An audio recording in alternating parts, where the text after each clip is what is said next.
It's Friday, then it's Saturday, Sunday. This is on you! Tell us what we want to hear. We need your help. We're going to give it to him. Just Anthony. He's going to get it all. Let's get nasty on a Freedom Friday. It's the Fast Lane on 101 ESPN. Carey Davis, Andrew Marsh, and Anthony Stalter. Jamie Rivers will be joining us either at 3 o'clock or 4 o'clock until the end of the show. So we will not have him for at least the first hour, but he will be joining us on a Freedom Friday. Everybody feeling good? Oh, yeah. It's kind of hard not to. It's great. On a Freedom Friday. Yeah. Blues got a W. Got the Blues got a huge win last Colton night. Parayko scored the game-winning goal. Congratulations Thank to you, you. Marsh. Anybody Thank else you. hit? I didn't go with Bull Duke and I. You regret it? Yeah. Who did Jamie have? I forget. Jake Neighbors. So no on him. Like a good neighbor. I had Philip Broberg. Okay. Nobody with Robert the Thomas, huh? Okay. Who did you have? My guy. Dylan Holloway. Yeah. Yeah. Oh, yeah. I forgot about He that. was on the ice for one of them. Yeah. The one where I think it was the Bull Duke goal when he had the slap shot. Yeah, the power play goal. The power play goal. The feed from Brandon Saad. So this is how the Freedom Friday works. We didn't do this last November, because, and maybe it was last Friday. Yeah, it was last Friday. We do this every last Friday of the month. But because everybody was off for the holiday last week, we did not do it. So we will have 2 Freedom Fridays in the Fast Lane in the month of December. Today is the first one, and then, of course, the last Friday of the month at the end of the month. Yeah. This is where you choose the topics. Carey had a great idea, too, that I think it's now time to share. So, because it's Freedom Friday, we are going to pick out a couple of topics for each segment. Marsh is going to put it in the snake pit, and we want you to vote which topic you want us to talk about for the next segment. If your topic, whatever topic wins, is what we talk about. Now, between the two topics, if we get up to 40%, then that topic will carry over and be one of the options for the next segment. So we'll have 2 more options, but that one will be one of them because clearly it was something that you were interested in. If it's lower than 40%, we'll have 2 new topics for you to choose from, and we'll talk about that. You all literally get to pick. It's you text us in what you want to hear. We'll pick 2 topics. Marshy will put it in the snake pit. For a poll. He's got his poll out there. He likes to put his poll out there. Yeah, he does. He puts his poll out everywhere. You all get to pick which one we talk about, and then we'll talk about it. And it could be anything, because it's your day. That's right. It's Friday. It ain't about us. It's about you. Yeah. You choose what you want, and we'll get to it. So if you've been, if you're somebody that's like, hey, listen, I wish the guys would talk about this, and we never get to it. Yeah. Now's your day. Send it into the Air Comfort Service text line 314-399-9646. Or as Carey was just noting, you can hop on the Airlines team. That's our studio cams, but the YouTube channel, Yep. which is at 101 ESPN STL. That's our snake pit. But the only way you can vote is In the snake snake pit. pit. Yeah. If you're not on there, you got to get in there. If you want to pick, you want to choose, the poll will be in the snake pit. You have 2 options. Whichever one has the highest percentage, that's what we'll talk about. That's right. You want to ask us Blue Moon or Bud Light? And why? If that's one of the topics that are chosen, whatever. You know? Done. Okay, we got one right now. Boxers, briefs, or commando? Hey, I don't know. We'll see. We'll see what the poll reveals. Know what I mean, Marsh? Yeah. All right, so we don't currently have the poll going right now because obviously the first segment. So, Marsh, Yes. without further ado, what is our first Freedom Friday topic? Okay, so let's start with the Blues. Obviously, they pick up a big victory last night in Calgary. We did get a long text from the 314. The 314 saying that they're not jumping on the coaching change being the difference for this Blues team. That the narrative in truth all last season was Bennington kept this team close to the playoffs and in games. Otherwise, they had no chance. So far, I don't see much of a change in that at all. Now, the Blues looked like a really good team against the Jets. However, we've seen in this Jim Montgomery era that they're still getting outshot. Like yesterday, in that third period, you're like, oh, man, he still don't have like 20 shots. Now, they ended with 24. They're still getting outshot, though. I believe it was 39-24 in terms of shots. Jordan Bennington is playing very good, and of course, why wouldn't he? He's Jordan. We've seen it. Do you guys feel that same way? Do you think there's still like elements of pre-Jim Montgomery that are in the Blues game right now, even though they're picking up points? No, I don't. I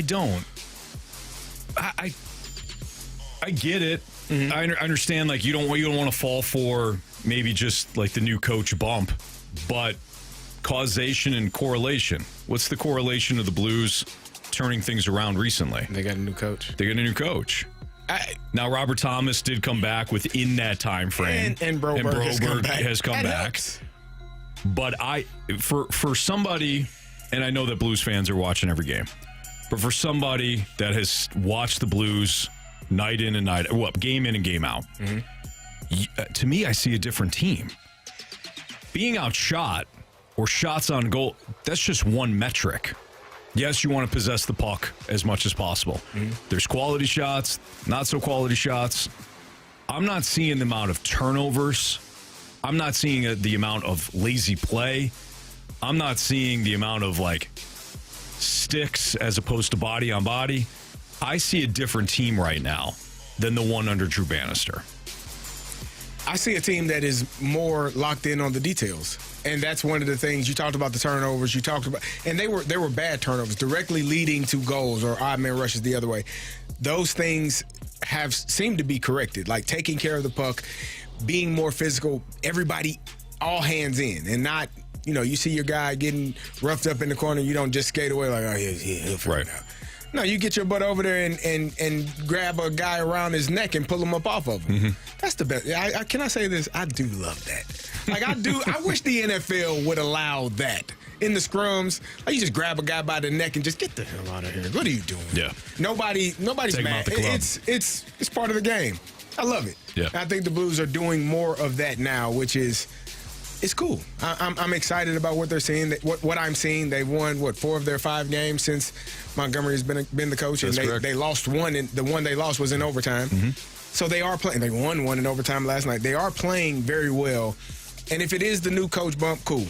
But I know what I was seeing from this team previously, which was not really great effort for 60 minutes. You would see it sporadically, which I think is more frustrating than not seeing it at all. Yeah. I think seeing glimpses of it will probably piss you off more than if you don't see it at all. You're like, we just don't got it. But when it's there, in spurts, you're like, why the hell can't you do it the entire game? Right. And I think now they are doing it the entire game, and it's the attention to details. And I don't know. I'm not in that dressing room. I'm not there with those players. I don't know how they felt about Drew Bannister in comparison to Jim Montgomery, but I know right now they're playing better. Plus, to me, Carey, don't you know when a team is, you could see them coming together? Like Arizona State in college football. You could tell, like, they had something cooking about mid-November. And lo and behold, now they're in the conference title game tomorrow against Iowa State. And for me, I'm like, okay, yeah, this is a team that has slowly gotten better each and every week. I felt this way with the Eagles. In fact, I mentioned it. I said, this Eagles team's getting better. Right. Now, I didn't trust Nick Sirianni. You still don't. I still don't. But you trust Dan Campbell. You could tell that Eagles team was improving over and over and over again. Each week, they were getting better. I didn't see a team in the Blues that was getting better under Drew Bannister. If anything, they were staying flat. That's not good. And then the coaching change happens and things start to click. So, I mean, is some of it the new coach bump? Certainly. But for me, this looks like a completely different team, and I've said as much since his first game. That first game that he took over, I noticed a different team. Right. And last night too, let's be honest here. I didn't think Jordan Binnington was at his best last night. Did you guys? I mean, you had a 2-goal lead that went to 2-1. Yeah. There were some penalties that were called, I think, that may have been questionable. Yeah. And people were a bit frustrated. But I didn't play through it. We have seen Jordan Binnington stand on his head. I don't think that was that last night. So we can't just say that it's just been all Jordan Binnington and nothing else has changed. Right. For me, again, you go up 2-0, you blow that lead. Just think about the third periods overall. The third period was a disaster period under Drew Bannister. now you're at least competitive. And yeah, it sucks that you gave up the 2-goal lead, then you gave up a 3-2 lead. Right. But in the end, you were the one that emerged in overtime. And there was a couple of plays that Binnington made in overtime, Carey, that were sensational. Yeah. I think, like I said, the win is a win. That's the most important part of it. You found a way to get a win. And I think we talked about it a couple of days ago when they lost in overtime. That's a game where they probably don't get into overtime. This game is a game where you give up a lead. You probably don't make it into overtime. You probably lose that game in regulation some way, somehow, previously. Yep. But they're finding ways to either win games or force it into overtime to get a point. I think that's the difference in what this team is now. And, again, it's only 5 games. Mm-hmm. 5 games, 4-1 in those games. Wonderful. But it is different. The mindset is different. Yeah, it feels different. It feels different. So, I think it's been pretty good so far. The 618 says, did you not watch the game? Turnovers all over. You can make the case they have played worse last 2.5 periods in New Jersey, most of the Philly game last night, half of the game. Yeah, listen, I'm not saying there's no turnovers. I'm saying the amount of turnovers that they had under Drew Bannister that were like flabbergasting. There's different. I don't qualify all turnovers the same. If you're the Colton Parayko one, was it last night or was it the game before? He had a really bad turnover. I'm not saying they don't exist, period. Okay. What I'm saying is, and this is my opinion, you have yours, you don't see a different team. Okay, fair enough. That's fine. From my vantage point, I see a team that has been way more competitive against better opponents, by the way. Right. You went up to Winnipeg, you beat them. You went up to Calgary, you beat them. The New Jersey Devils are on a roll. For all this, hey, the Blues didn't play well that night. They won 3-0. So, I don't know. Again, maybe I'm seeing something different. This thing could be a house of cards. But going back to the turnover thing, not all interceptions are created equal. Right. What I saw under Bannister were horrific turnovers. Ones that cost you games. Ones that everybody had the Gumby shoulders afterwards. It didn't look right. I do appreciate you listening to the show, Drew Bannister. We have a few people on here that don't really like the new idea from the 618. Found a way to mess up Freedom Friday. Chauncey says, I'm saying, though, how are y'all going to do a poll for Freedom Friday on YouTube when the day ones are here on the text line and the mic drop? And so I responded to Chauncey. It's easier to do the poll on YouTube. So there's really no way to do it on the text line. YouTube, you can engage with everyone. When you're texting in, only we can see your texts, and we don't see all of them because there are so many that come in. And if you post something in the YouTube chat, we usually do see that, or other people see it, and they engage and they keep the conversation going. They keep the party going, Anthony, and that's what we're here for. Okay. If you want to think about it from this perspective, you, Chauncey, can provide the content, and the people will vote whether or not they want to hear your content. Go. That's true, too. I'm calling a timeout here, though. This 20 seconds? There's way seconds? too much negativity on a Freedom Friday. Oh, man. I don't like it. I don't like it at all. I don't know how you... I don't like the vibes here. So here's the thing. Right now. Negativity is all about how you view it. Like, you can view it as a negative thing, or you can view it as, that's a great conversation. Here's an idea, though. It's about how you present. Trust me, this is years of therapy. I've been doing this for a while. It's about how you receive a comment and how you respond to said comment. Like, you don't have to be angry. I don't think Chauncey was angry when he was saying that. I think he's just saying, it's kind of upsetting that you would do that. And my response is... He said flat out, quote, you found a way to ruin Freedom Friday. No, that wasn't Chauncey. That was a different guy. We don't know who that 618 is. But that's an opinion. And it's Freedom freaking Friday. You are entitled to your opinion. That's why this thing was created, because it's all about you. If you don't like it, do something about it. I think we should talk about the Cardinals for 3 hours. Yeah, that's probably not going to happen today. No. Just being honest. Say no. It is your show, but no, on that. Yeah. All right, well, hey, let's head into the break. Let's collect our thoughts. Perhaps let's have a little better attitude. I mean, the Blues won last night. What are we talking about? You got people texting in. Same old Blues. Really? Yeah, made the playoffs in the last couple of years. You stunk before. Monty comes in. He's fixed a bunch of stuff. It's like, same old Blues. Let's clean up our attitude. We do have a poll up, so get to the chat and check it out and make your pick. There you go. Freedom Friday continues next in the Fast Lane on 101 ESPN.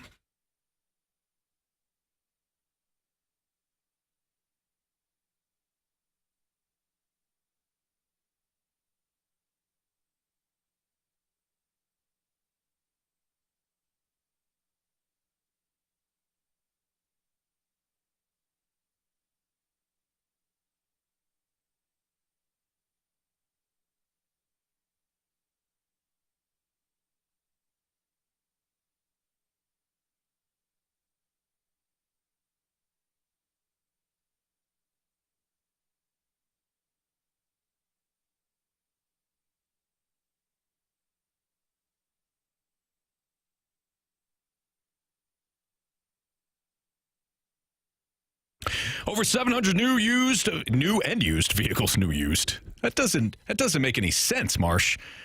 Over 700 new and used vehicles in one location with discounted prices on every vehicle in stock. That's where you're going to find.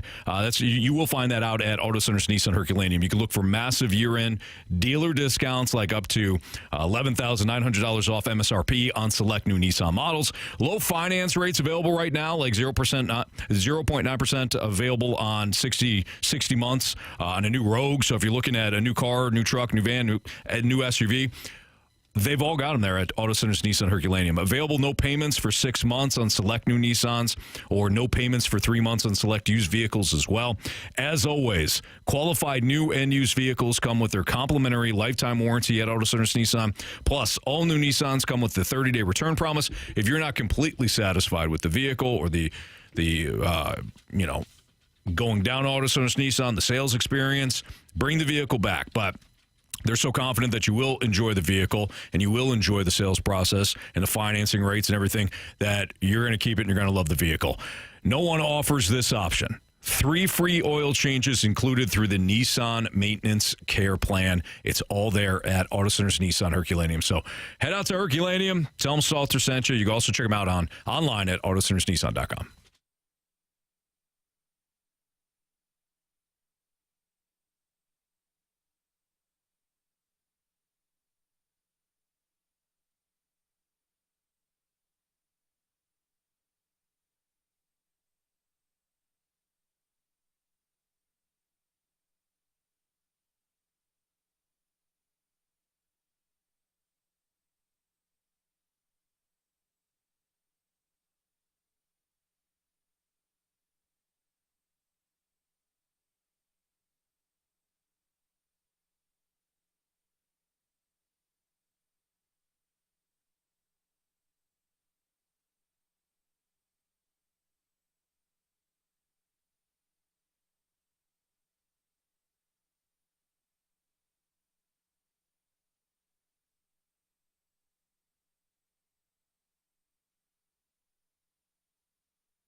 Freedom Friday here in the Fast Lane on 101 at ESPN. Andrew Marsh, Carey Davis, Anthony Stalter. We will have our guy Jamie Rivers join us at some point during the show today, and he'll be with us either from 4 to 6 or 3 to 6. Jamie, obviously on the road trip for this Blues team that some people apparently don't like. Well, I don't think they like the show. Well, yeah, we just got a text message in said they hate the show. They like the conversation, but they don't like the show. Did I miss that? Now, I don't know if they don't like the Fast Lane as a whole, because we are. Or they just don't like this particular Freedom Friday, you know? Yeah, people are. You know what I've learned?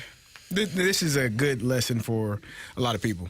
When you're in a position of power or a position to make decisions, not that we're in a position of power, but when you are a decision maker in life, whether you are the decision maker of your home or at work, you got to make decisions that people don't like. They're not always going to like them, but that's part of being in leadership, is making a decision that is best for the group as a whole, and some people ain't going to like it. Very true. And you live with it. Sometimes you're wrong in the decisions that you make, but you make a damn decision, and you learn from it, and you get better. Sometimes the decision you make is great, and everybody loves it. And then there'll be one person or two or three, handful, that hate it. So what? It is what it is. Yep. No disrespect to those guys or gals. But you got to make a decision. So are we doing this poll? Absolutely. You ready? Poll is out. Okay. People hating it. So this is the topic for this specific segment, but keep throwing your topics in from the 314. There's an easy explanation for this. Explain like I'm 7. Why can a quarterback take a knee and the play is dead and the clock keeps running, but Jared Goff falls on his knee before handing the ball off and the play continues? What am I missing?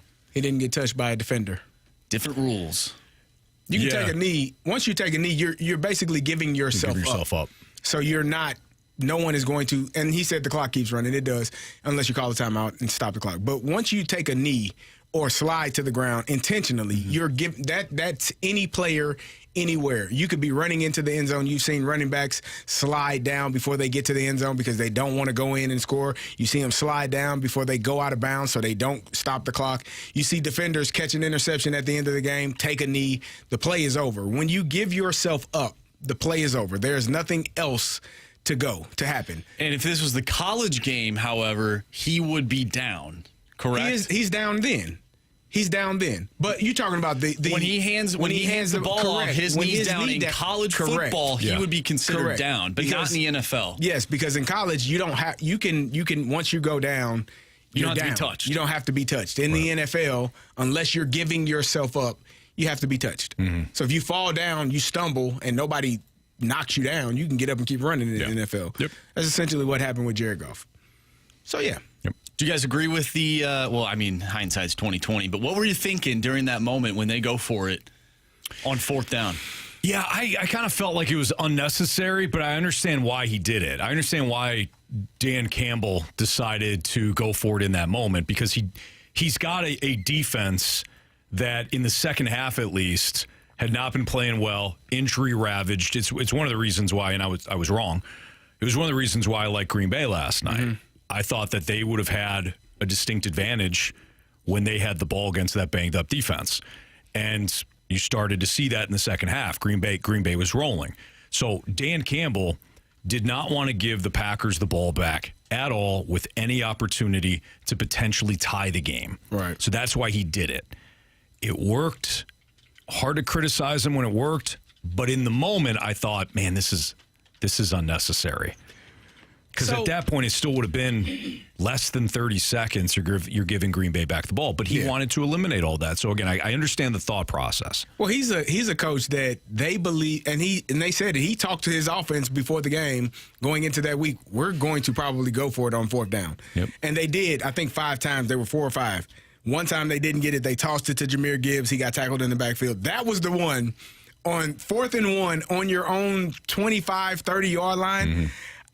I was like, man, this guy's going to ruin it for him. But part of me, it does do something for you offensively when your coach trusts you that much. It's a yard. And so it does do something for you offensively when he believes in you. But to give the ball back there at that point, but I also understand why he did it. Like you're already, it's not like Green Bay is going to be able to bleed the clock because the field is short. You have an extra possession because they just missed out on an opportunity to possession before, so they didn't score, so you got the ball. So I understand all of those things. It just scares me sometimes. But the one in the 4th quarter to end the game, I didn't have a problem with it because, as you said, it's more about I don't want this team to get the ball back. I don't want, even with 30 seconds, Jordan Love to have an opportunity to go downfield and maybe even get a touchdown, let alone a field goal. You need shorter yardage for a field goal, but with the way our defense is banged up, you got guys that have been there for 3 days and they're starting or playing large amounts of that game. Right. They either haven't been working out to the level, they're not game ready, or they don't know the defense to the level that you need them to know to be able to do all of the things you want to do. So to eliminate that, we'll just run this ball, pick up the first down, and we'll kick it with no time left on the clock. Yeah. So, yeah. The other thing here, too, that we have to consider is the team.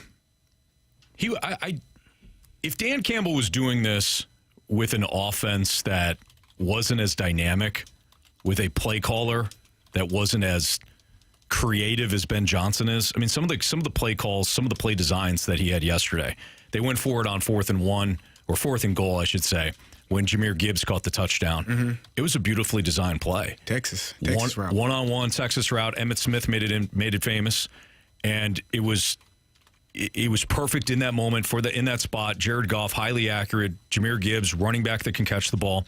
He's got all these weapons. If he were doing this with, let's say, the Carolina Panthers, it would just be reckless and stupid. But he knows what he has on that side of the ball offensively. And I'm not even talking about last night. I'm talking about in general, dating back to last year. So he knows he's got a team that's loaded. He knows he has a coordinator in Ben Johnson that's going to dial up the perfect play and dial up the perfect thing to beat that defense, whatever it is. And he's going to go for it consistently. So that's all part of this. He's not going to change. Mm-hmm. He's going to live and die by this method, this philosophy. I think last night, again, was another example of this. And last night it worked out, and what a win. What a win for the Lions. We're getting a question about why is it not intentional grounding when you spike the ball?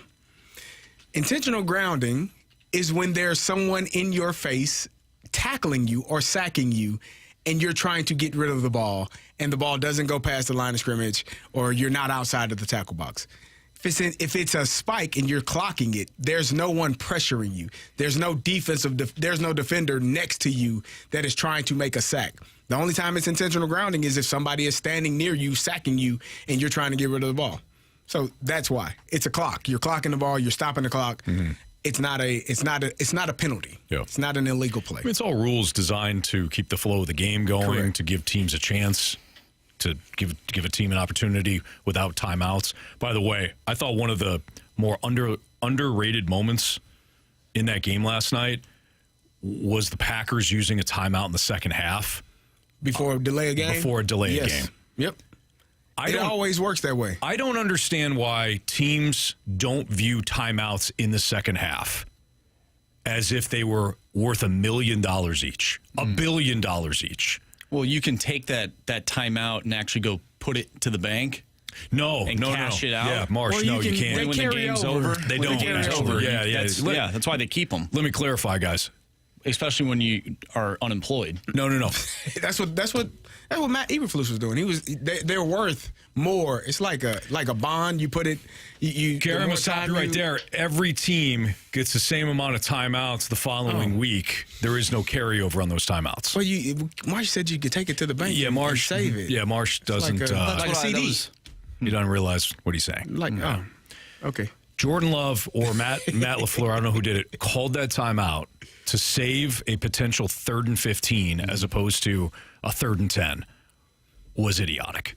I don't understand it. I don't get it. They didn't get the first down. They didn't get the first down. The guy got tackled 4 or 5 yards short, and you burned a timeout when that was vital later. Yeah. You know you are in a dogfight with the Lions. You realize this is going back and forth.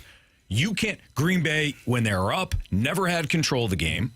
Detroit, at times it felt like they had control of the game, but then Jared Goff threw the interception. That was going to be whoever has the ball last situation is going to win. Yeah, Kevin O'Connell did the same thing at least in the first half. He burned like 2 timeouts in the first quarter. I will never understand that. It's clock management. You have to be able to get in and out of the huddle quickly, and you have to understand. So if you're if you're well aware of what's going on, sometimes you'll have motions or shifts that you call, and that makes you get down to the wire on the clock as well. if you notice that the clock is slow or that the clock is low, a good quarterback will say no motion, just line up in it.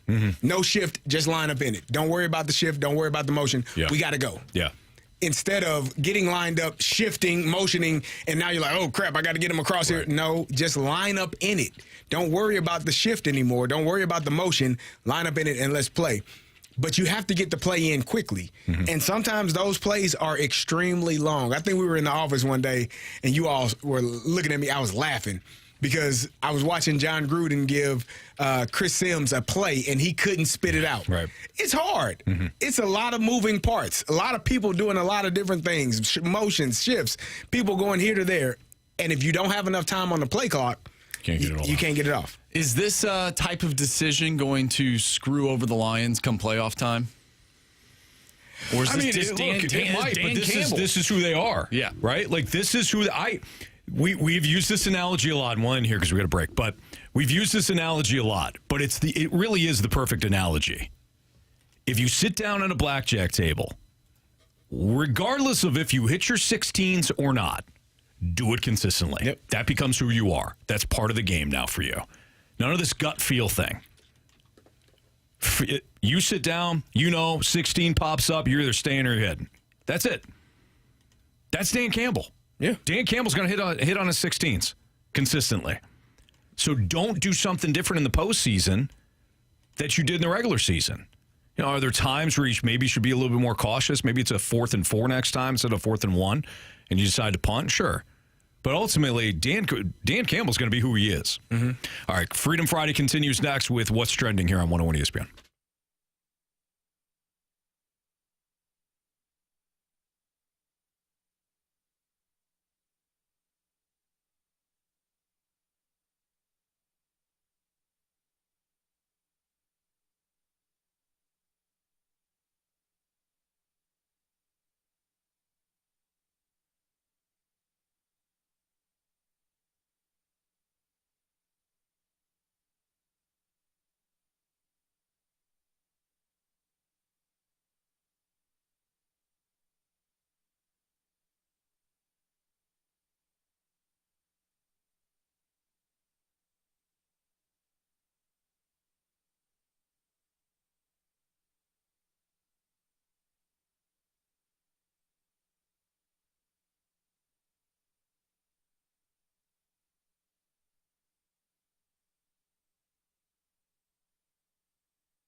101 ESPN Sports Center.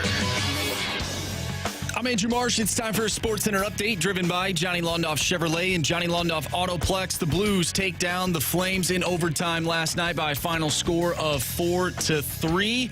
And they'll take on the Oilers tomorrow. Pregame starts at 8 p.m. Puck drop is at 9. Of course, you can listen to that right here on 101 ESPN. We just got done talking about Thursday Night Football. The Lions beat the Packers 34-31.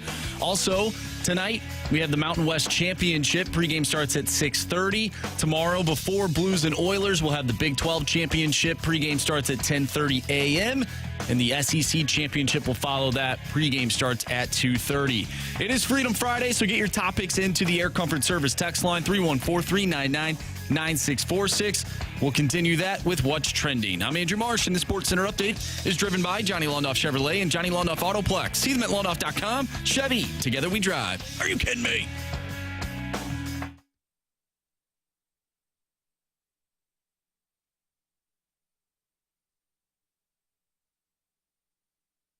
What's trending now in the world of sports? What in the wide, wide world of sports is going on here? What's trending now is brought to you by Goodwill, creating opportunities and changing lives. Together, building a brighter future. Give hope, give local, give Goodwill.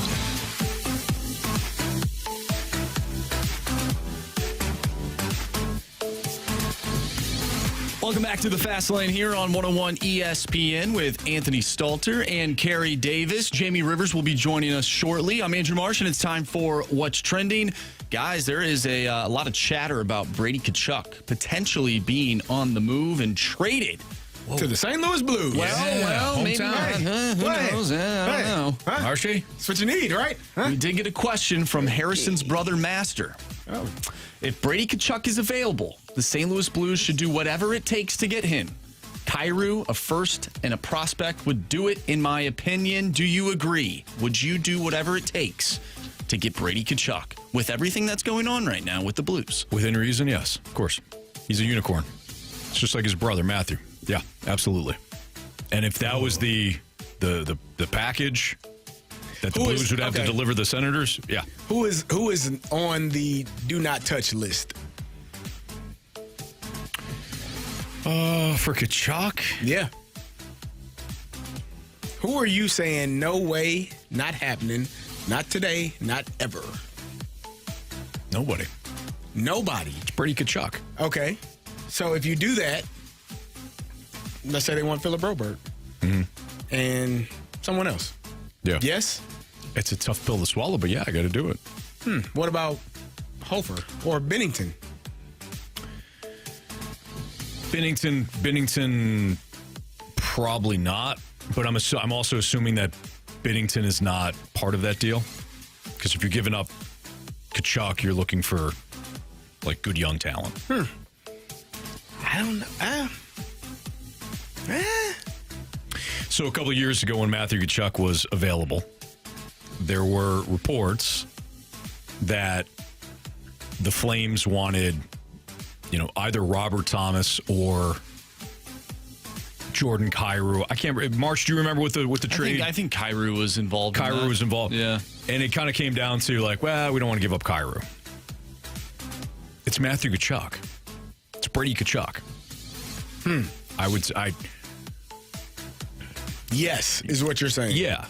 No matter. Again, within reason. I mean, it's got to be a fair trade. You said no matter what. No, I did. I initially said within reason. Yes.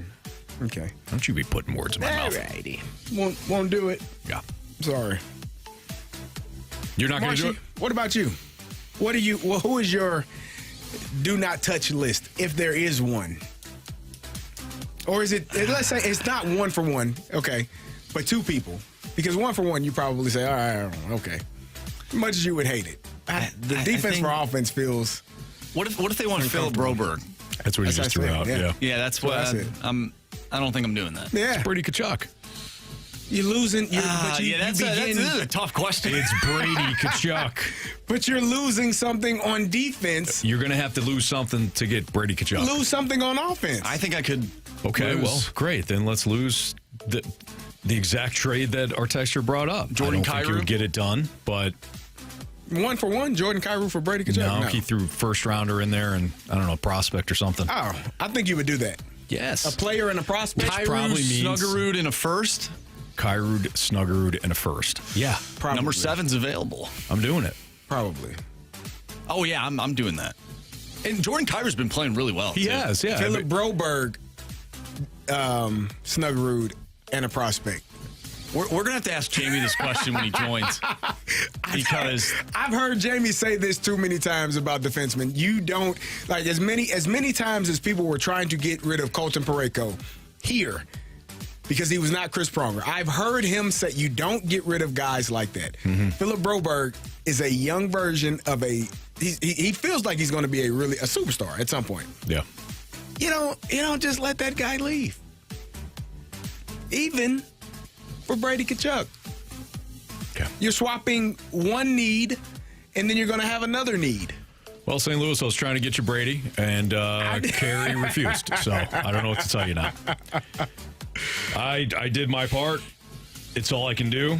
But, Carey is throwing out a big fat, I don't think so. So, okay. I'm hurt by that, especially from you. Well, I'm just saying, and this is all I'm saying, I tried to get Brady Kachuk. And I shot it down? And you shot it down. Okay. Am I wrong in that? I think a little bit, but I won't argue with you. I do want to ask Jamie that, because we'll see. We'll see. All right. That's what's trending here in the Fast Lane on 101 ESPN. We've got Freedom Friday rolling on next in the Fast Lane.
The Snake Pit. The Snake Pit just had a really great back and forth. We're going to pull this up here. So we started the show with Carey kind of breaking down like the new Freedom Friday layout, which included us taking your topics from either the text line or the Snake Pit, putting a poll together, and having you guys vote on what topics you want to hear next. And we got a lot of pushback. There's some people that didn't like it, did not appreciate the fact that we were messing around with Freedom Friday. And we respect your decision. And we respect your decision, absolutely. But Willie from the Snake Pit said, I don't mind the polls. I'm sure they get lots of topics talking about us to discuss, and this is the way to let people choose. Voting equals freedom. Dr. Xander comes in and says, that's not how we do things in America. You can't just give us two terrible options and make us pick. Wait. That was awesome. All right, Marsh, what do we got next for Freedom Friday? All right, so we got a text from the 830. When we listen to y'all talk about the Blues, it sounds so optimistic, but when I read The Athletic, all I read is being the worst in managing the cap and the pipeline being middling. And so... That's interesting. Do you think the national media just like hates St. Louis? Because we see the same thing about the Cardinals too. You know, clearly no one backed us when the Rams left. They literally did not care. You know. Well, there's a difference, right? There's a difference between hating and not caring, right? That is true. If you don't care, you don't even hate. You just like whatever. And I think the Rams thing is separate. Like let's dive into the Rams thing, right? The whole national media perspective on the Rams was off from the get-go. First of all, you had fan bases in other cities that only love their teams. They don't care about any of the other 31 teams. And they somehow started to equate, these fan bases started to equate the Dome not selling out for fans don't care about the team. If you didn't live it, you have no idea what it was like to have the cloud hanging over the city of St. Louis that the Rams were going to go to L.A. And to have the people on the ground in the Rams organization, specifically Kevin Demoff, lying to everybody's faces. The team was awful. Horrendous. And people decided not to spend their hard-earned money to go to the Dome. There's a huge difference there. Right now, Jacksonville's not selling out, are they? You don't see other bad teams elsewhere selling out. Fans just say, "Hey, this. I'm going to voice my opinion. Here's my opinion. I'm not going to support your crap." But that became like the fans' perspective, and I think some lazy national media decided to hop on that narrative too, to use that narrative. And I don't think, to your point, Marsh, because they don't care, they did not care. I don't think people were really interested in the true story. As much as we tried to clarify some things, to discuss how Stan Kroenke operated in a really shady way, how the NFL greased the wheels to get the team to move to L.A., how they overlooked their own guidelines and bylaws. People didn't care about that side of the story. And if you get people that aren't into a storyline, you can shout it from the rooftops. It ain't matter. They ain't going to listen. They don't care. So I think that's different. I don't know. So coming full circle here, I don't think that the national media hates St. Louis. I don't know what the athletics issue is, and I'm not talking about JR. I'm talking about like Don Lecision. I almost cursed that. Some of the other writers, maybe they're not like analytic darlings. And we are getting some negative feedback on the text line from Blues fans. They're still frustrated. One in particular kind of, was attacking my points a couple of times this morning, and not this morning, excuse me, in the first segment, about how the team has looked. So maybe the Blues aren't analytic darlings, and the Athletic is kind of picking that apart. Doesn't mean they hate the city. It just means the Blues don't match whatever they're looking for.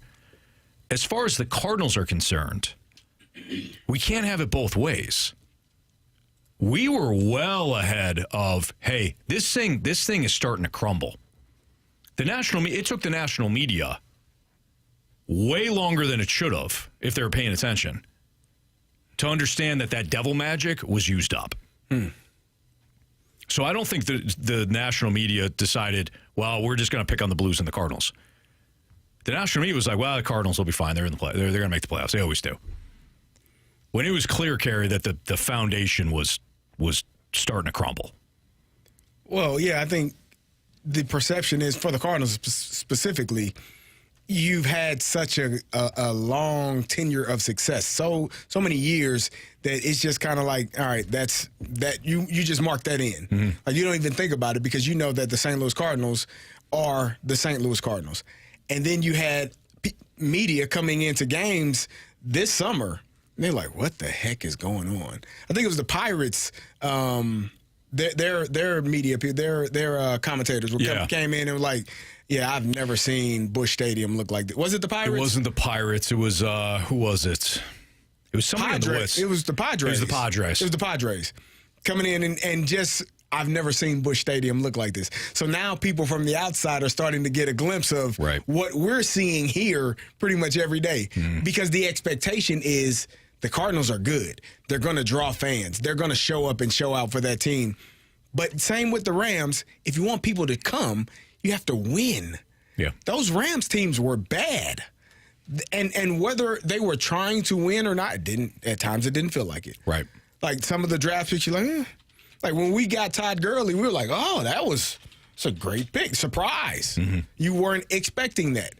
But it was not enough wins to draw people to continue to show up every week to say, yeah, I want to support this team. And then, as you said, the rumblings of, oh, they're probably leaving. And I think sometimes, like, most people don't care about teams that aren't in their cities. Correct. Correct. It just is what it is. There are a handful of teams that people outside of that city care about. The Cowboys, the Lakers, the Notre Dame Fighting Irish would be another one. Yankees, like that, and maybe the Dodgers. You got 5 teams in all of sports that people outside of that city actually truly care about. Everybody else, it's a local, regional thing. You are going to be dialed in to what you have going on in that city. But the expectation, like I said, for the Cardinals from outside perspective is that's a good franchise. They're good. They're okay. And then when you come in and you see it, you're like, oh, this isn't. I didn't know that this is going to look like this. Yeah. And so that's how the perception becomes. I don't think people hate St. Louis. I think people don't care about any other city that is not their own. Exactly. And look, if we're being honest, we don't care either. No. We don't care what I don't care what the Blackhawks just fired their coach. Yeah. That doesn't. What the hell do I care for? And we don't care how many people are showing up to Blackhawk games. At all. I haven't thought about it. I don't know how many people are showing up to Seattle Mariners games. I don't care. Exactly. So we can't be hypocrites here and tell, why aren't people talking about us? And as far as the Blues too, I'll just say this. Because we got the question of why are you guys so positive about the Blues yet? And it was totally fair and reasonable question. Why are you guys positive about the Blues? But then I'll go on The Athletic or someplace else, and these national media guys are like, I don't know, I don't see it. I'm sure some people will say, well, you're paid by the Blues. My paycheck says Hubbard Broadcasting. Period. End of story. I don't get a dime from the Blues. Says? Yes. Direct deposit. Hubbard Broadcasting. I just look at the. We'll fill you in, Anthony. Yeah. I'm kidding. What the heck? You guys getting paid by the Blues? I'm just kidding. You sons of... Marshy. We are the Blue. We're the home of the Blues. We're proud of that fact, but nobody from the Blues has ever... extra stipend? No. Every other month? Nobody from the Blues has ever contacted me and say, hey, you need to say this. Or don't say that. Not once. I've been in this market for over 10 years now. Never. And we've had the Blues for, 5 years now? 20, 21, 22, 23, 24, 5 years. Nobody, not once, since the Blues came over, has anybody reached out and said, you need to say this, you don't say this, whatever. I agree. It's my viewpoint on it. And I was critical of them when they weren't playing well at the start of the year. What I see now, and I'm no scout, I'm no hockey guy. But what I'm hockey god. Clear camp guy and the hockey gauntlet guy. But other than that, I'm just telling you what I see. I see a different team. If you see something else, that's fine. No problem. I think we can all agree, though, we're rooting for the Blues. Always. Let's go Blues. And the Cardinals. Freedom Friday continues next on 101 ESPN.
Your time check is brought to you by Clarkson Jewelers, an officially licensed Rolex jeweler. It's the Fast Lane on 101 to ESPN. Carey Davis, Andrew Marsh, Anthony Stalter are doing a Freedom Friday since we missed last Friday's.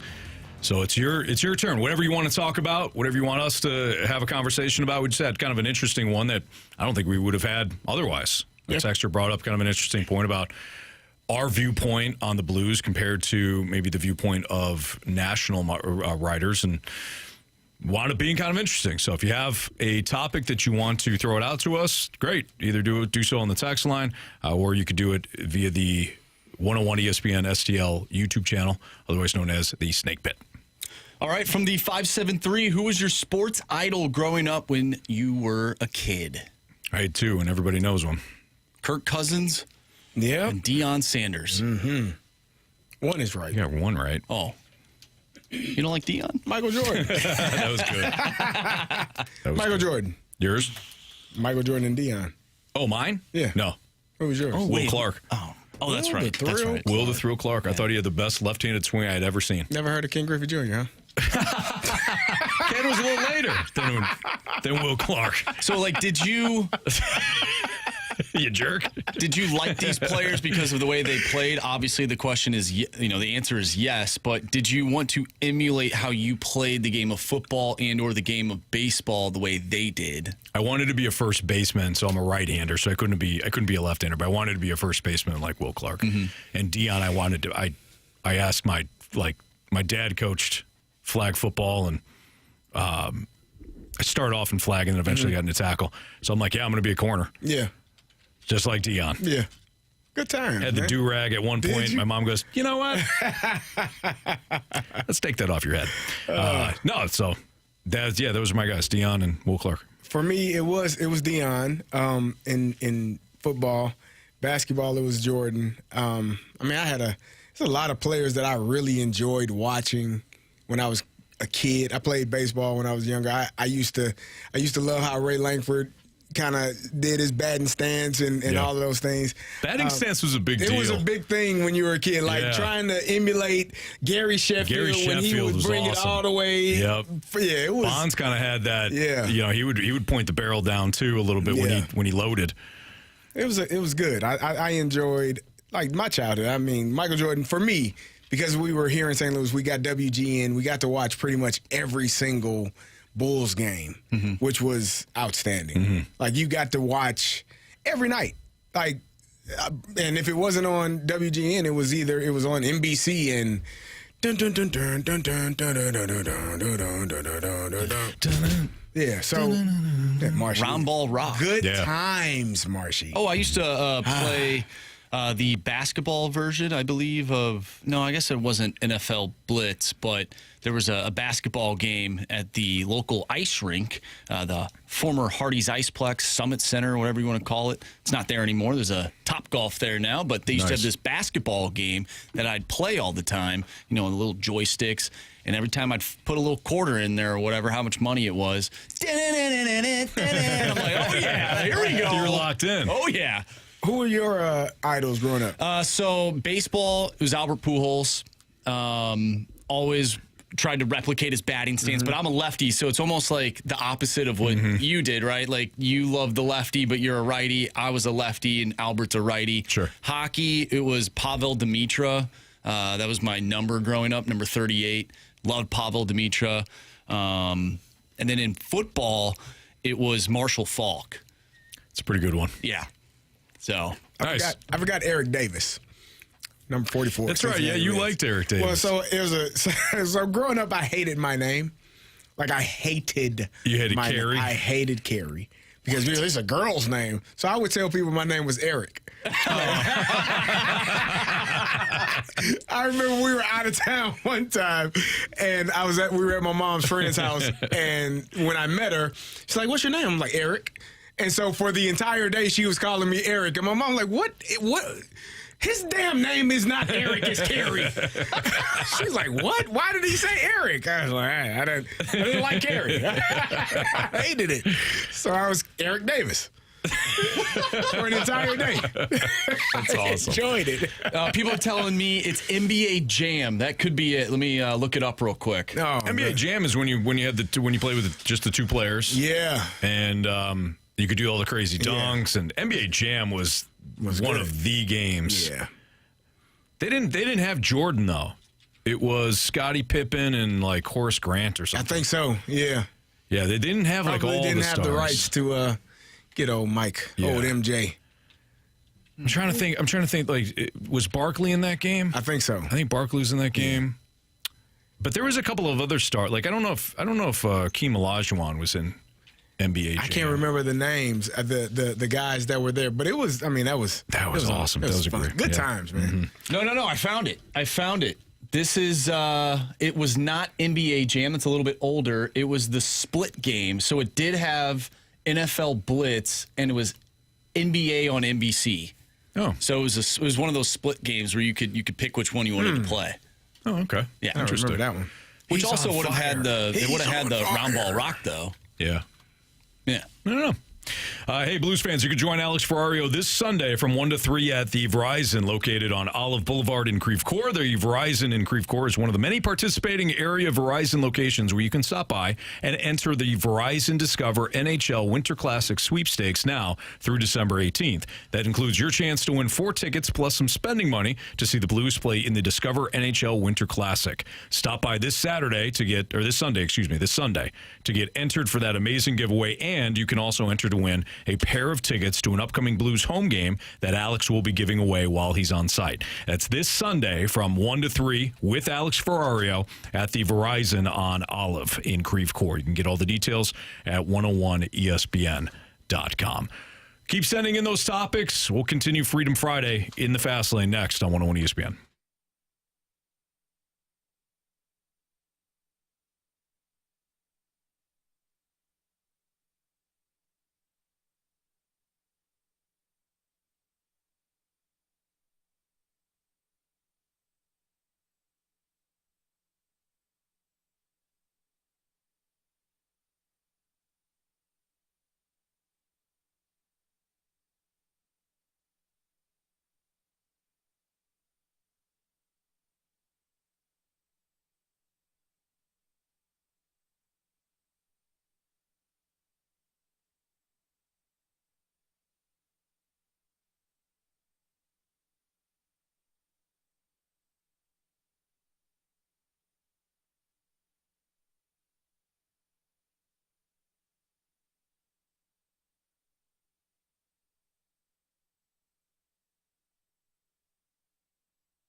Expected to be joined by Jamie Rivers at the bottom of the hour. He'll join us from Canada. It's Fastlane on 101 ESPN. We're doing Freedom Friday today with Carey Davis. I'm Anthony Stalter. Here's Andrew Marsh with our latest Freedom Friday question. Okay, so this text came in from the Air Comfort Service text line on the heels of our conversation about the national media and how they view the Blues, the Cardinals. We talked about the Rams in that as well. From the 636, I've been rarely listening lately. Well, we need to get those numbers up, you know. But I just turned on your show, and I think many intelligent folks in the national media either knew originally or have since figured out that the Cardinals were extremely lucky overall to win the World Series in 2006 and 2011 for several reasons. I know that to be true. Many in the national media also know the Cardinals organization absolutely dropped the ball by acting like they had it all figured out for way too long. Huge mistake. Do you guys think the Cardinals lucked into success in the 21st century? Well, hold on here. Let's go back. You kind of made some general comments there about how the national media knew all that. It almost sounds like it was personal, like you knew that, and then you kind of projected onto, well, the national media knew that. I didn't see any articles or any sort of discussion about, hey, the Cardinals, this thing's falling apart because they were lucky in 07 and 11. You could talk about an 83 win team making the playoffs and then making a long run because their guys got healthy. Like that has been mentioned, but to use the terms they were lucky and the national media did talk about it, maybe I missed it. Maybe from the perspective of them being lucky and winning the World Series sort of mapped out that blueprint of, hey, just get in and anything can happen. And now it's starting to backfire on them. I could see it from that perspective. Okay, so let's take the Cards out of it. Isn't there, outside of the Dodgers winning it this past year, and maybe you can even talk about, luck being a factor here too. When isn't luck at least included a little bit? I think it always is. To a championship team. You gotta stay healthy. You gotta be healthy. CD. Somebody in the snake pit just said, isn't any team that wins a championship kind of lucky? Absolutely. Yes. You didn't want to say the name. I didn't. Okay. Out of respect for you. And you. Appreciate it. Yeah, I do. I think there is a level of, and not luck, but things falling into place. Yeah. Right? So I'll say this. When we won our championship, one of the teams we lost to that year was the Tennessee Titans.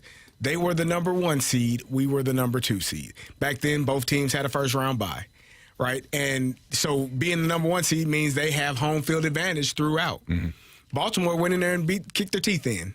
Thank you to us. We appreciated it. Right. Because, one, that meant Baltimore had to come to Pittsburgh for the AFC Championship game. But we had already beaten Baltimore twice. Yeah. So we had confidence. You can't beat them 3 times. But so that's not luck, but that's just things falling in your favor. Had we had to go to Tennessee and play at Tennessee again in the AFC Championship game, who knows, right? Because we had already lost in Tennessee earlier that year.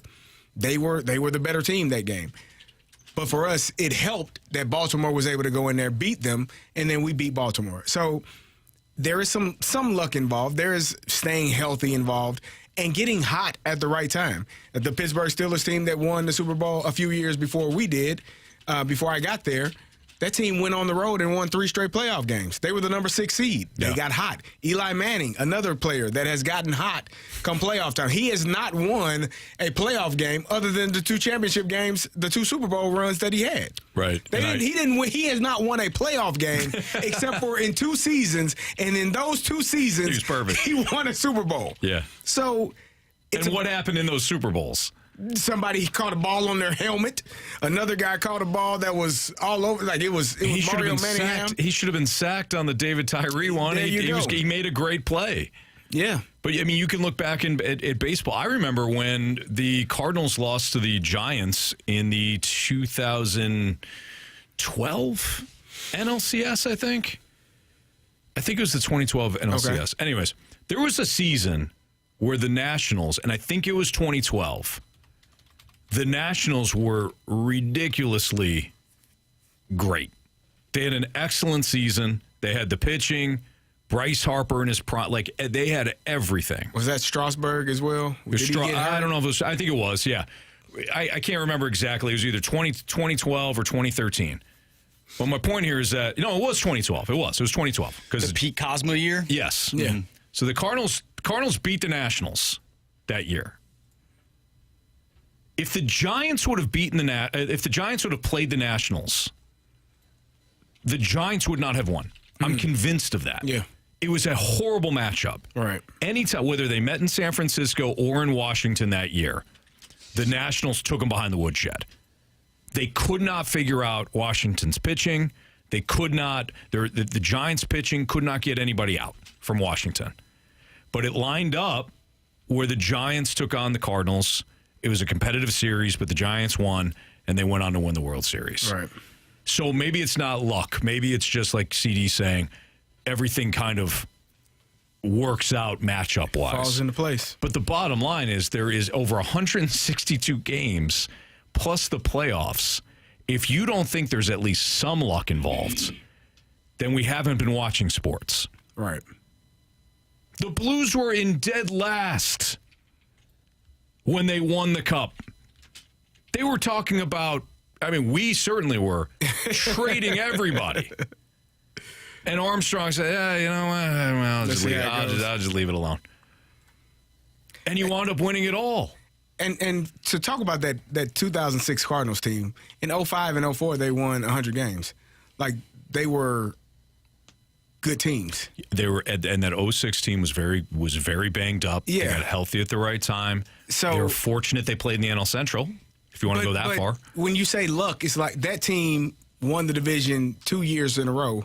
Right. And then, 100 games each of those seasons. Mm-hmm. We're supposed to probably win a championship in one of those 2 years, but the same pieces for the most part figured it out the following year. Right. Despite being a team that won less games. Right. But if you got the core group that went to a World Series, went to an NLCS, and then finally went, that to me isn't luck. Right. Mm-hmm. That's a team in their 3 to 5 year window making it to the pinnacle a couple of times and finally getting the result that they want. Absolutely. And on the flip side of that, you could say that they had another window in the 2010s when they won the World Series. They just did it the complete opposite, where they won, and they probably shouldn't have won. Right. And they probably should have won in 2012 and in 2013. Right. Hell, they could have won in 2014, too, when they had that stretch going to the NLCS. That 04 team was the best Cardinals team I have ever seen. I remember telling somebody, I was just out of college. I was working at Best Buy, and we flew down to Atlanta for like training because I had feelers out for some radio stations in Detroit and all that. Anyways, I needed a job, needed to pay the old rent. Started working for Best Buy, and we flew down to Atlanta for a 2-week training session. I remember being at the bar in this Atlanta hotel when the Red Sox came back, beat the Yankees, and everybody around me was rooting for the Red Sox. I remember being an absolute Arizona Diamondback and be like, good luck, you ain't beating that Cardinals team. That Cardinals team's unbelievable. This team, good luck, just celebrate. Yeah. Now we know why we got swept. That was the best team I've ever seen. That was the best team I've ever seen from the Cardinals. Do you think the Cardinals win the World Series if the Yankees close that out? Yes. I agree. You allowed once the Red Sox came back from down 3-0 and won that series, there's no way in hell they weren't winning the World Series. Theo Epstein talked about it on that Red Sox Yankees documentary, how he knew going into the World Series that the Red Sox were going to win.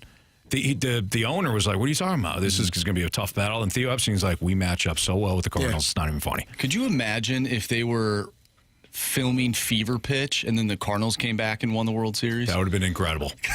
Been awesome. That would have been incredible. Got to change the ending to the movie now, don't you? Yeah. Yeah. Doesn't get the girl, team loses. Now you're that would have been a better movie. That would have been a better movie than what they put together. Against what was his name? What's his name? Yeah, Jimmy Fallon. Jimmy Fallon. He's not funny. Why do you his claim to fame is that he screwed up every SNL skit that he was ever in by laughing. Come on. Jimmy Fallon's the most overrated, and I'll do this in quotes, comedian out there. Whoa. You heard me. I said it. Okay. I'm not taking it back. I don't want any problems.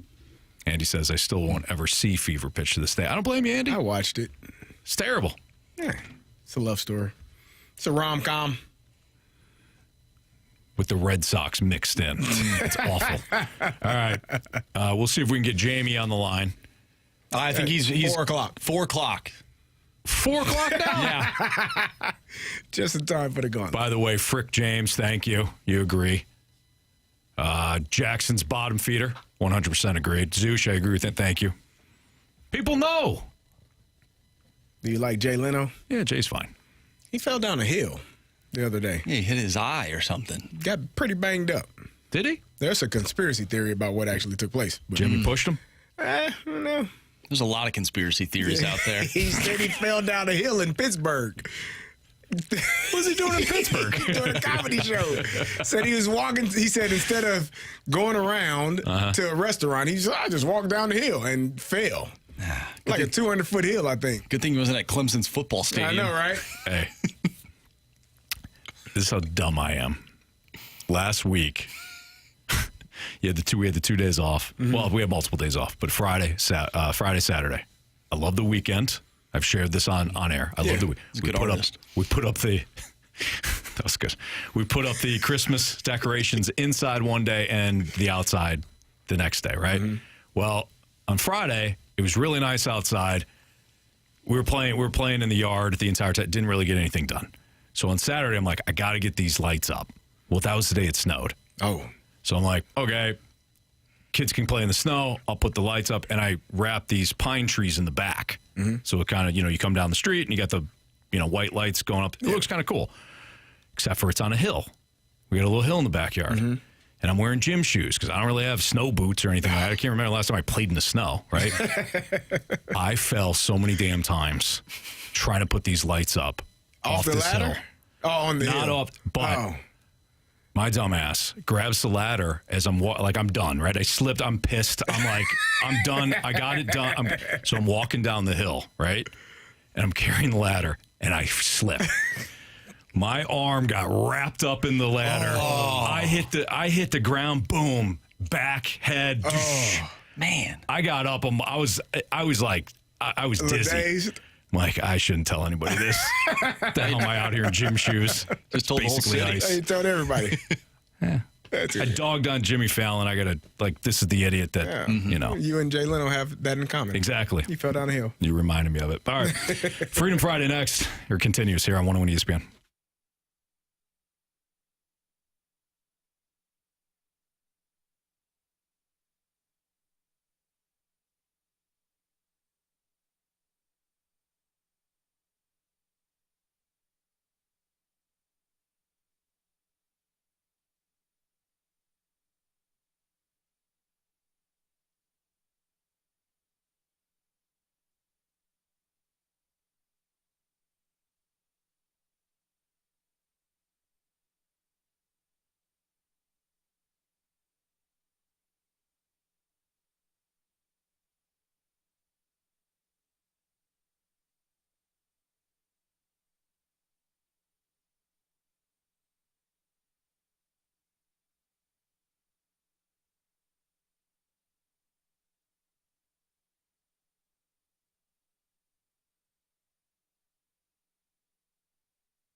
101 ESPN Sports Center.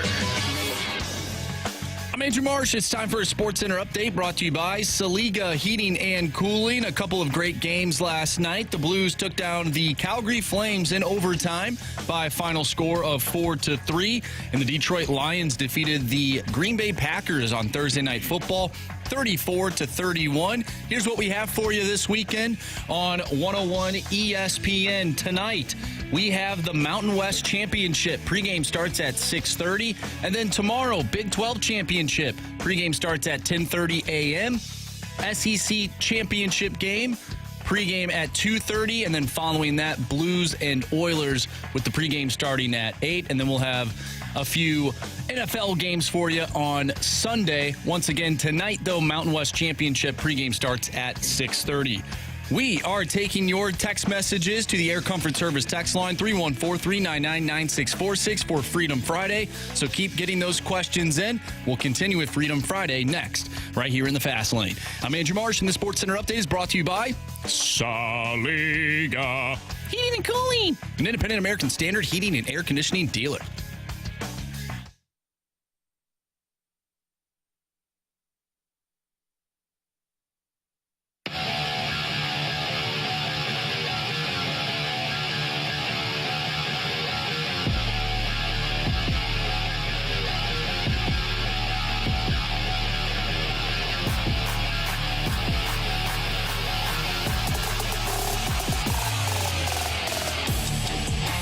It's a Freedom Friday here in the Fast Lane on 101 ESPN with Carey Davis. I'm Anthony Stalter. Here's Andrew Marsh with our latest question. All right, so we brought up some video games a couple segments ago. They're rolling right now. They already know that this is the next topic. From the 636, I've got a Freedom Friday topic.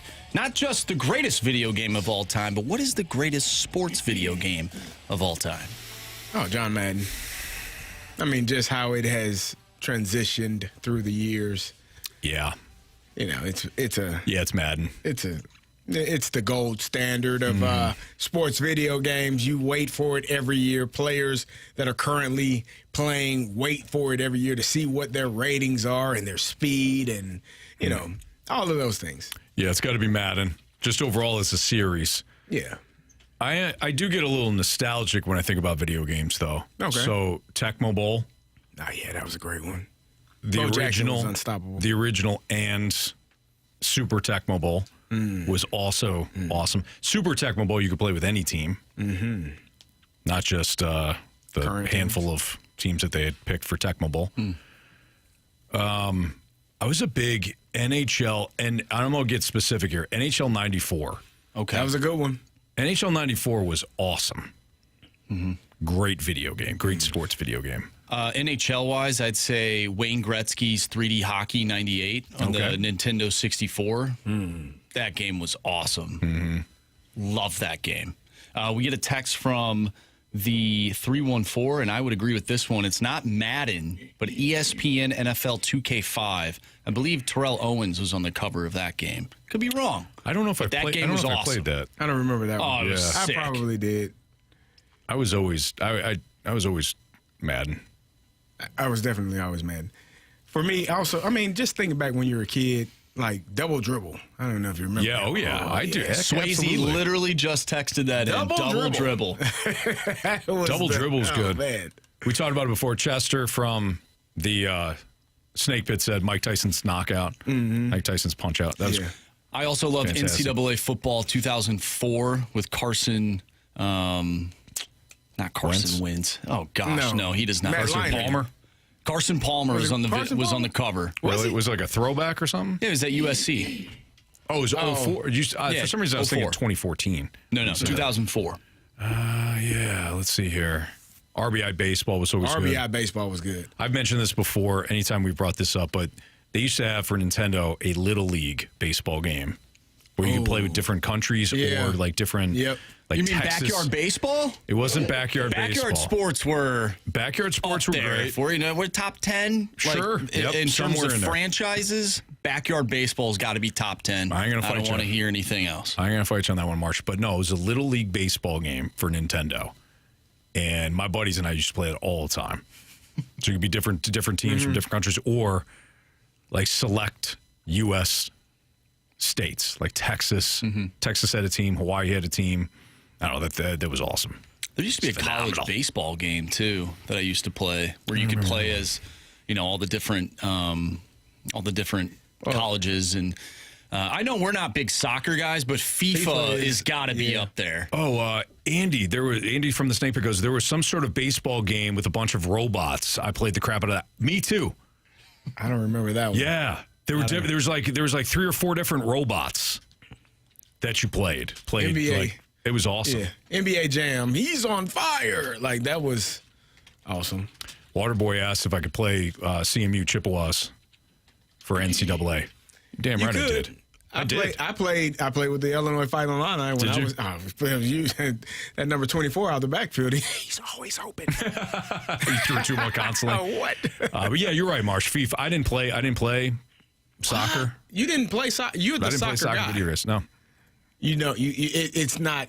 I get it, because when you're such a hockey aficionado and it's not the real thing, it kind of soccer. Yeah. I'm sorry, soccer aficionado. Yeah, well, we prefer football, but yeah, yep. Blades of Steel was a good one too. Blades of Steel, Steel. Yep, that was good too. You're making me remember my childhood. How delightful that was. So Andy came back. He said, Stalter just looked it up. Super Baseball 2020. I would have never guessed that was the title of this game. One of my buddies plays Super Baseball, and he's like the only person that I know that plays that game. And really? He absolutely loves it. Well, good for him. It kind of looks like, it's not like Wii Baseball, but like it's definitely not like MLB The Show. Okay. Hey, listen, if it makes him happy. I like MLB The Show as well. Yeah, those was good. Yep. I'm trying to think of any other sports games that. I can't think of any other sports ones. What about baseball? We talked about 1-800-HAM Sauce. NFL Street was I never got into that. I never got into it. What was Carey? What was, because this is before March's time, but what was the one where you can like, it had various competitions: surfing, skateboarding. Wasn't that was on Nintendo? It was Nintendo for sure. Was it an Olympics? No, I don't think it was Olympics, but it was something similar. Dirt biking? No. Yeah, there was like three or four different events. You can surf. I don't know. I don't remember. But you mentioned dirt biking, and I'll label this a sports game. ATV Off-Road Fury. I don't remember Great that. video game. I don't remember that. Great video game. And if you like racing as well, Gran Turismo. Okay. Need for Speed, Underground 2. Okay, fair enough. Again, if you want to consider racing a sport, and I think a lot of people out there would, I would say Need for Speed. A couple of us Snake Pit people here appreciate you. California Games, it was called. Oh, is that what it was? Yep. I'm thinking of Excite Bike. You remember Excite Bike? I do remember that, but this is definitely it was called California Games. It was awesome. Oh, man. This takes me back. Yeah, man. The graphics. We're getting a ton of text messages. Like, a lot of these games, like, it just takes you back to when you're like 8 years old or something. Nintendo will always have a special place in my heart, man. And there's nothing better than a bunch of dudes. We were talking about this in the break yesterday. Like, getting around a table or whatever, you just start naming off, like, players. Mm-hmm. You just start naming off baseball or just, like, video games. Like, there's just nothing better. Get a little man soda. Oh, yeah. Sit around a table, just start naming stuff. That's just, like, guys' national pastime. And so all you do is, oh, yeah, I remember that game. Yeah. I had that game. I used to play that game. Like, you don't really say anything else, but it's not a sports game, but me and my friends at our age now, we used to play GoldenEye, Bond. We played it all day, every day in college. And so two of us, myself and another friend, bought a Nintendo 64. So we travel, like, if we're all going to be together, like, we might go to Vegas and hook up the game in the hotel and use it as a drinking game. Like, great. That's perfect. If you lose, you got to take a shot, and that's our pregame. We get ready to go out. We used to in college, we used to draft.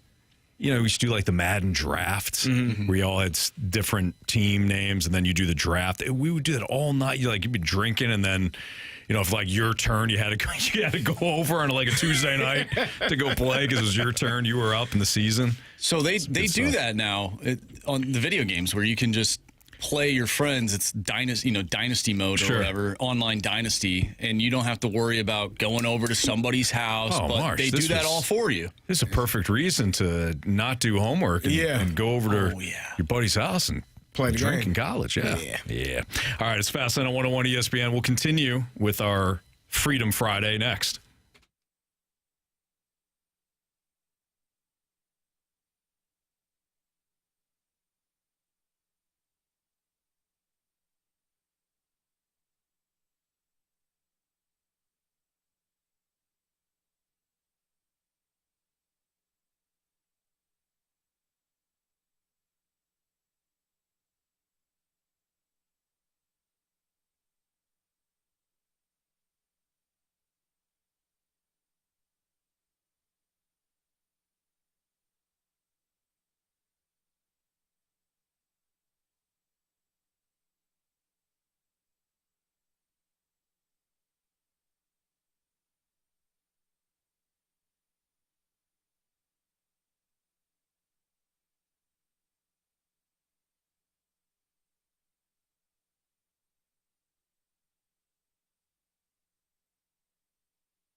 So somebody just texted us from the Air Comfort Service text line 314-399-9646. That robot baseball game I was talking about for Nintendo. And Andy, I hope you're still listening. The one I was referring to, maybe you were referring to a different one. Cyber Stadium Series Base Wars. That was the name. It was Base Wars. Do you remember playing that one? I do not. Okay. No. It was fun. All right, we're continuing with Freedom Friday here in the Fast Lane on 101 ESPN. Carey Davis, Anthony Stalter, Andrew Marsh. From the 314, tell the truth. Are you guys throwing the Pick'em Challenge to make it look good for the Rizzuto show? No. That would be a great way to look at it, though. But I would. Are we down already? Yeah, I put us behind. I had the Packers. I would have could have been up by one. Now we're down by one. I would have preferred to win 17-0. Me personally, I think there's more. 18. Is it 18? Yeah. We don't get a bye. Yeah. 18-0. I would have preferred that. Yeah. What we got 9? 8. So we need to win 2 more. No, we need 1. Well, if it's 18 weeks, you can go 9-9. Oh, it is 9 weeks. You're right. So we need 2 wins. Yeah. Now? Are we sure we're at 8? Or are we at 9? I think it's 8-6, isn't it? 8-5. I thought. What week is this? This is week 14. Yeah. 8-5. Oh, jeez. Oh, man. I'll be completely honest. Oh, no. I'll be completely honest. I wanted to go undefeated. I did them. too. And that was a possibility. They switched up what they were doing. I don't know what they're doing now, but they have climbed back in. No, we're not throwing this for the sake of radio. For those that don't know why Marshy is stressing right now, he made a bet.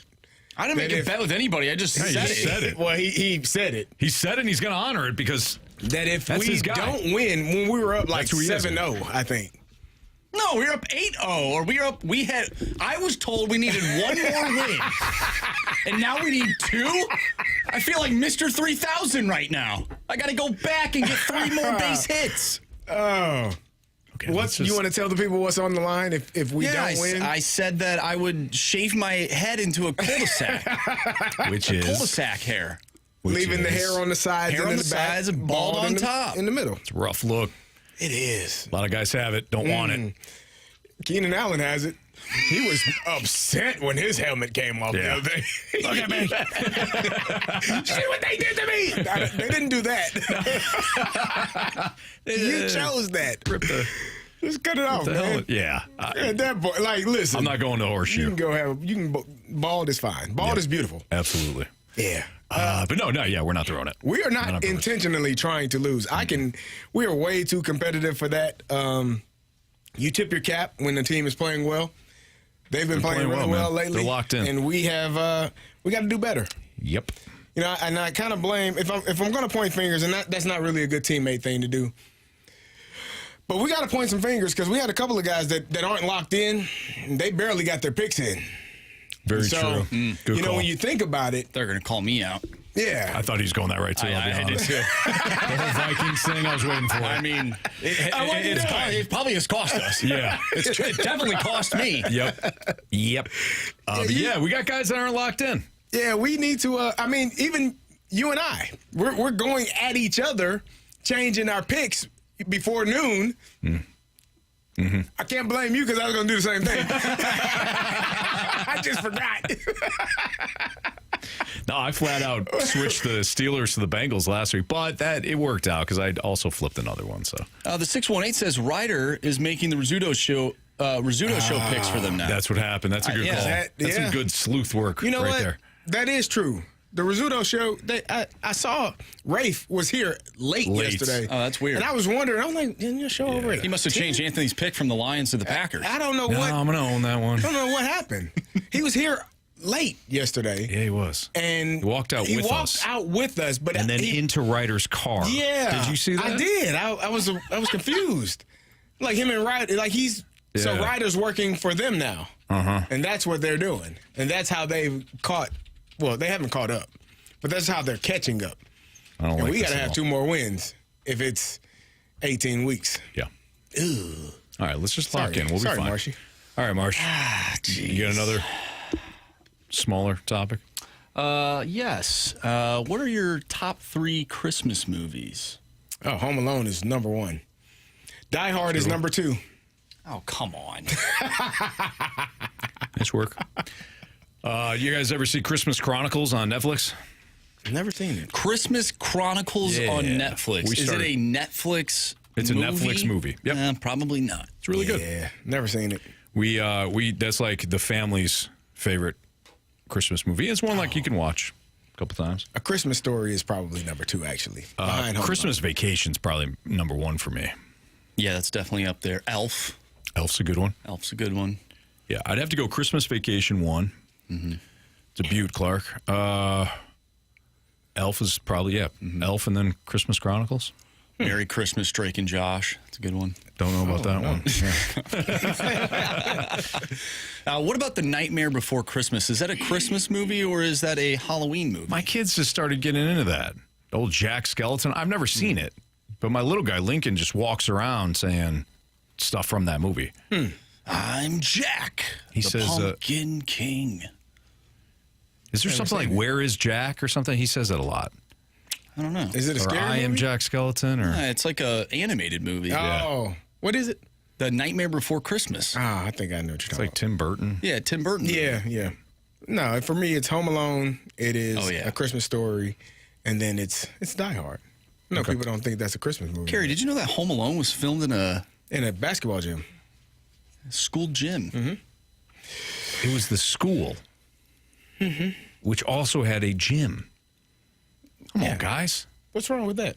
Nothing. Not that house? No, BT and Jamie never believed me when I brought that up. Well, the house was for sale. The house is a real house. The outside is You don't real. think they cleared the inside house out is to make it a movie? No. Why not? That's somebody's house. Well, they let them film it there. They filmed the They outside. filmed the outside, but the rest of the movie was shot in a high school. Well, you're period. from Chicago. You would know. Thank you. Yeah. You were probably I'm there. all over it. Yeah, you were probably there. Yeah. How do you lose your kid twice? Yeah, it's just bad parenting. Well, the Honestly, first one, that kid should have been taken away. My daughter was watching it a couple of weeks ago, and the setup was the neighbor was in the damn van doing stuff he wasn't supposed to be doing, and then the cousin or sister counted him, and he took off. Like, it's an honest mistake. Now, the problem would be you probably shouldn't have kids counting kids. Maybe an adult should do that. Maybe you should take another count before you actually pull off. But you got the kid across the street in the van. Oh, yeah, that was going a through tough one. stuff. Like, what are you doing? Yeah. The hell are you doing? This Yeah, is get why out. get out. Yeah. You don't belong here. You're just snooping around. Right. That kid wasn't in the Go second home. movie, though. He No, he the actually second- the wasn't. second I one don't was have an bad. excuse for that. Like, Dad, slow down. You went to a different country, did they not? Or was that the first That one? was the first one. That's right. That was the Paris. first one. Yeah, the second one, I think they went to like Florida. They were or in New something. York. That's right. No, Well, he went to New York. Well, yeah, he went to New Florida, I think. But the dads, they're running through O'Hare, which is not a small airport. It is not. We're not talking about some, small Jersey airport, right? Mm-hmm. We're talking about O'Hare. And Dad is running through people like he's, Barry Sanders trying to get to the gate. And the kid's running behind him. Put him in front of you. You selfish. You know what? Unacceptable, that second one. Got a text from the 636 says it's called Home Alone, Anthony, not School Alone. Yeah, that's true. Which Good means Good point. it was a house. I think that actor, he was the bad guy in White Chicks, too. Which one? The dad from Home Alone. Was he? I think so. I don't remember. Oh, he's the bad guy in Home Alone, too. Gauntlet next on 101 ESPN.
categories, one challenger.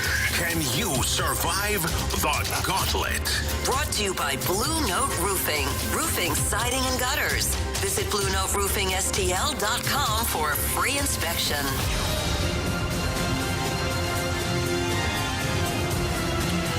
CD's Acorns from the Snake Pit chimed in and said it was New Trier Township High School. That's where Home Alone was shot.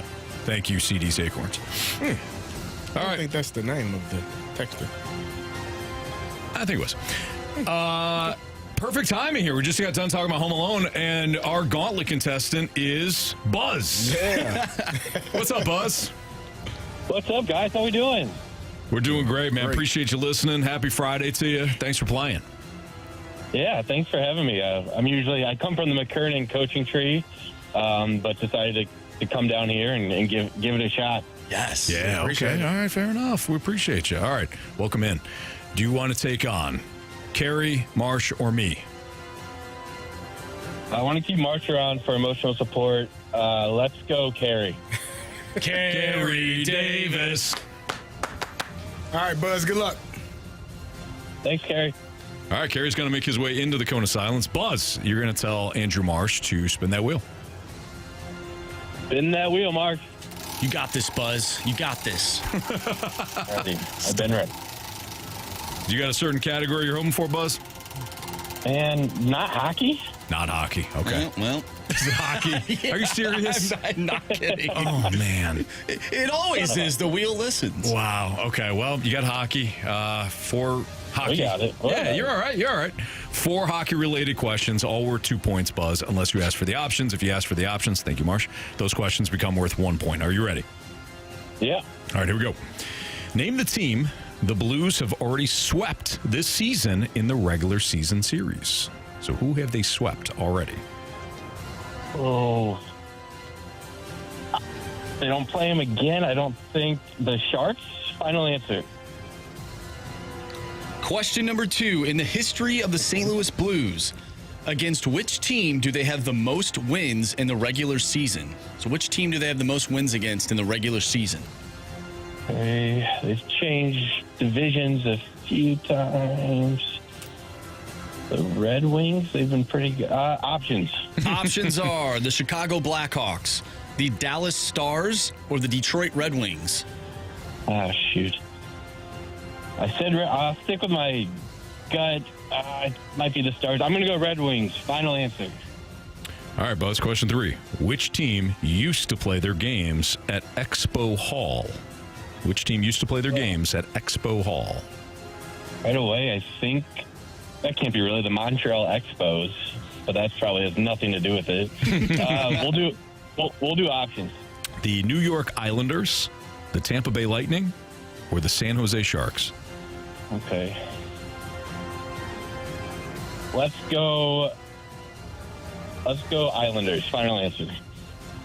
Question number 4. Aside from Zach Dean, who played 9 games with the Blues last season, name the only player in Blues history to wear jersey number 52. He played for the Blues for 1 season in 2023. 52. 2023. Man, if I could just pull this out right now, that'd be so cool. I'm going to need the options. Options are Josh Levo, Noel Achari, or Tyler Pitlick. Okay, there's only one name that I know out of those. It's Achari. Final answer. All right. Let's bring back Carey from the Cone of Silence. Buzz, how you feeling? Well, we were shooting from the hip there. I don't know. But, yeah, I got answers then. Buzz, Hey, you got there you go. this. All right, Carey is walking back in from the Cone of Silence, where Bradford Bruns was in there. Yeah. Any college football talk? Oh, we were talking about ILL, INI, trying to figure out where they were going to play in a bowl game. Interesting. All right. CD, Yeah.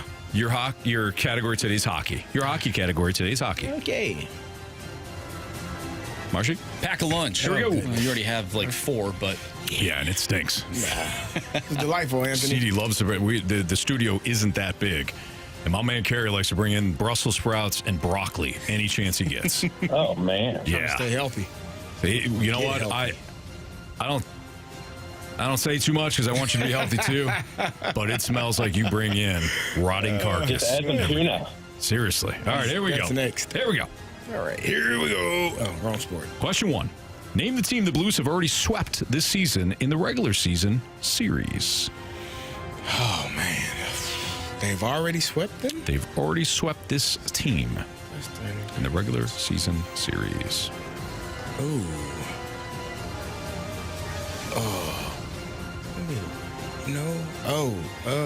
Ooh.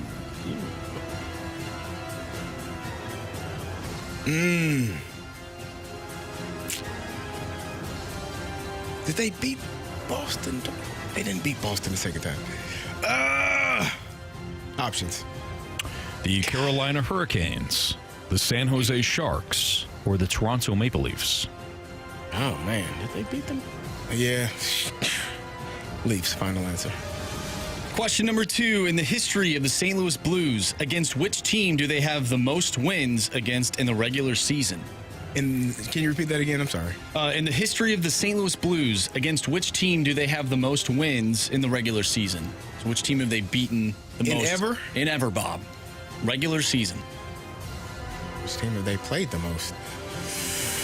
Whew. I feel like they... Blackhawks, final answer. All right, Carey. Which team used to play their games at Expo Hall? Oh, I was just thinking about that the other day. You were talking about it. I was. But can I get the options? Oh, sure. You must have forgot it. I did. Yeah. New York Islanders, Tampa Bay Lightning, San Jose Sharks. Expo Hall? Mm-hmm. You said Islanders, Sharks, and... Lightning. Give me the Islanders. Final answer. Final question. Aside from Zach Dean, who played 9 games with the Blues last season, name the only player in Blues history to wear jersey number 52. He played for the Blues for one season in 2023. Oh, 52.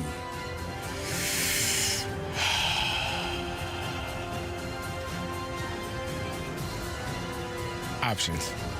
Options are Josh Levo, Noel Acciari, or Tyler Pitlick.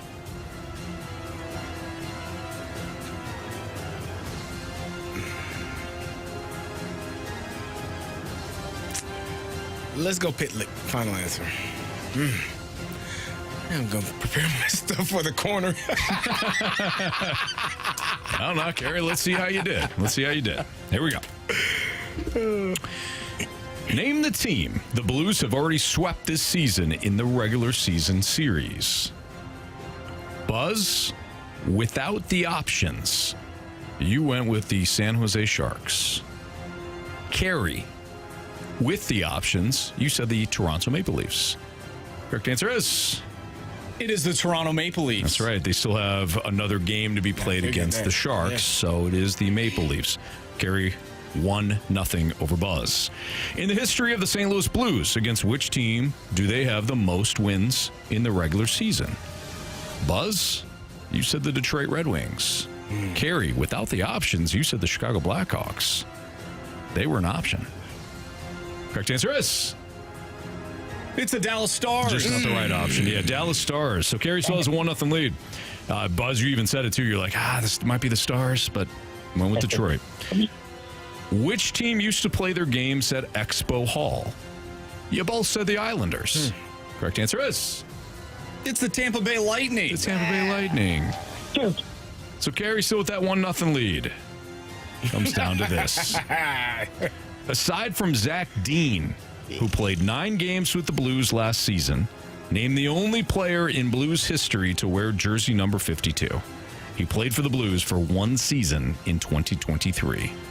Carey, you took the options. You went with Tyler Pitlick. Buzz, you took the options. You go, the only player I know is Noel Acciari. Your options were Josh Levo, Noel Acciari, and Tyler Pitlick. If it's Pitlick or Levo, Carey wins. If it's Acciari, we get a walk-off. Buzz. Walk it off. It is Nola Chari. You get a point. 1-1 tie. You've got life. All right, Buzz. You're going to hold off on your answer. Oh, man. We're going to ask the question. You're going to hold off on your answer. Think about it. Don't cheat, but think about it. Because as soon as Carey writes down his answer, we're going to need an answer from you. And it's going to be closest to the pin that wins. Are you guys ready? Yep. Yep. Here we go. How many times have the Blues defeated the Dallas Stars in the regular season in team history? How many times have the Blues beaten the Stars in the regular season in team history? Again, Buzz, you're going to hold off. Carey is writing down his answer. That feels terrible. We now have his answer. Okay. Okay. Buzz, what is yours? The number underneath, not the... Yes. We got you. Buzz, what's your answer? It's going to be a bad guess. Let's go with 150. We do not need a calculator for this. We do not need a calculator for this. That felt like a lot. How many times have the Blues beaten the Dallas Stars in the regular season in team history? We just heard Buzz say 150. Carey, you wrote down? 43. 43. Buzz. You have chosen wisely. Correct answer is 144. 144. I was only 100 off. You were only 100 off. 101 to be accurate. Buzz, you were only 6 off. You win on a Freedom Friday. And Buzz, you'll be back on Monday to take on either Marsh, Jamie, or me. Congratulations, man. Yeah.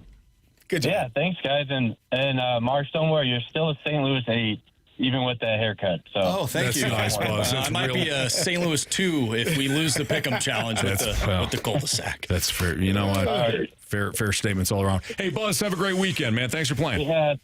Thanks, boys. You too. Right. By the way, Buzz, we get a text from the 636. Is this the man, the myth, the legend, Buzz from Oakville? Nope. He hung up. I guess we'll have to find out on Monday. Find out on Monday. That's what you call a tease in the radio biz. All right, Carey's going to make his way to the penalty box for the next segment. We continue our Freedom Friday here in a Fast Lane next on 101 ESPN.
Freedom Friday continues here in the Fast Lane on 101 ESPN. This is where you have an opportunity to choose the topics. It could be anything sports related or otherwise.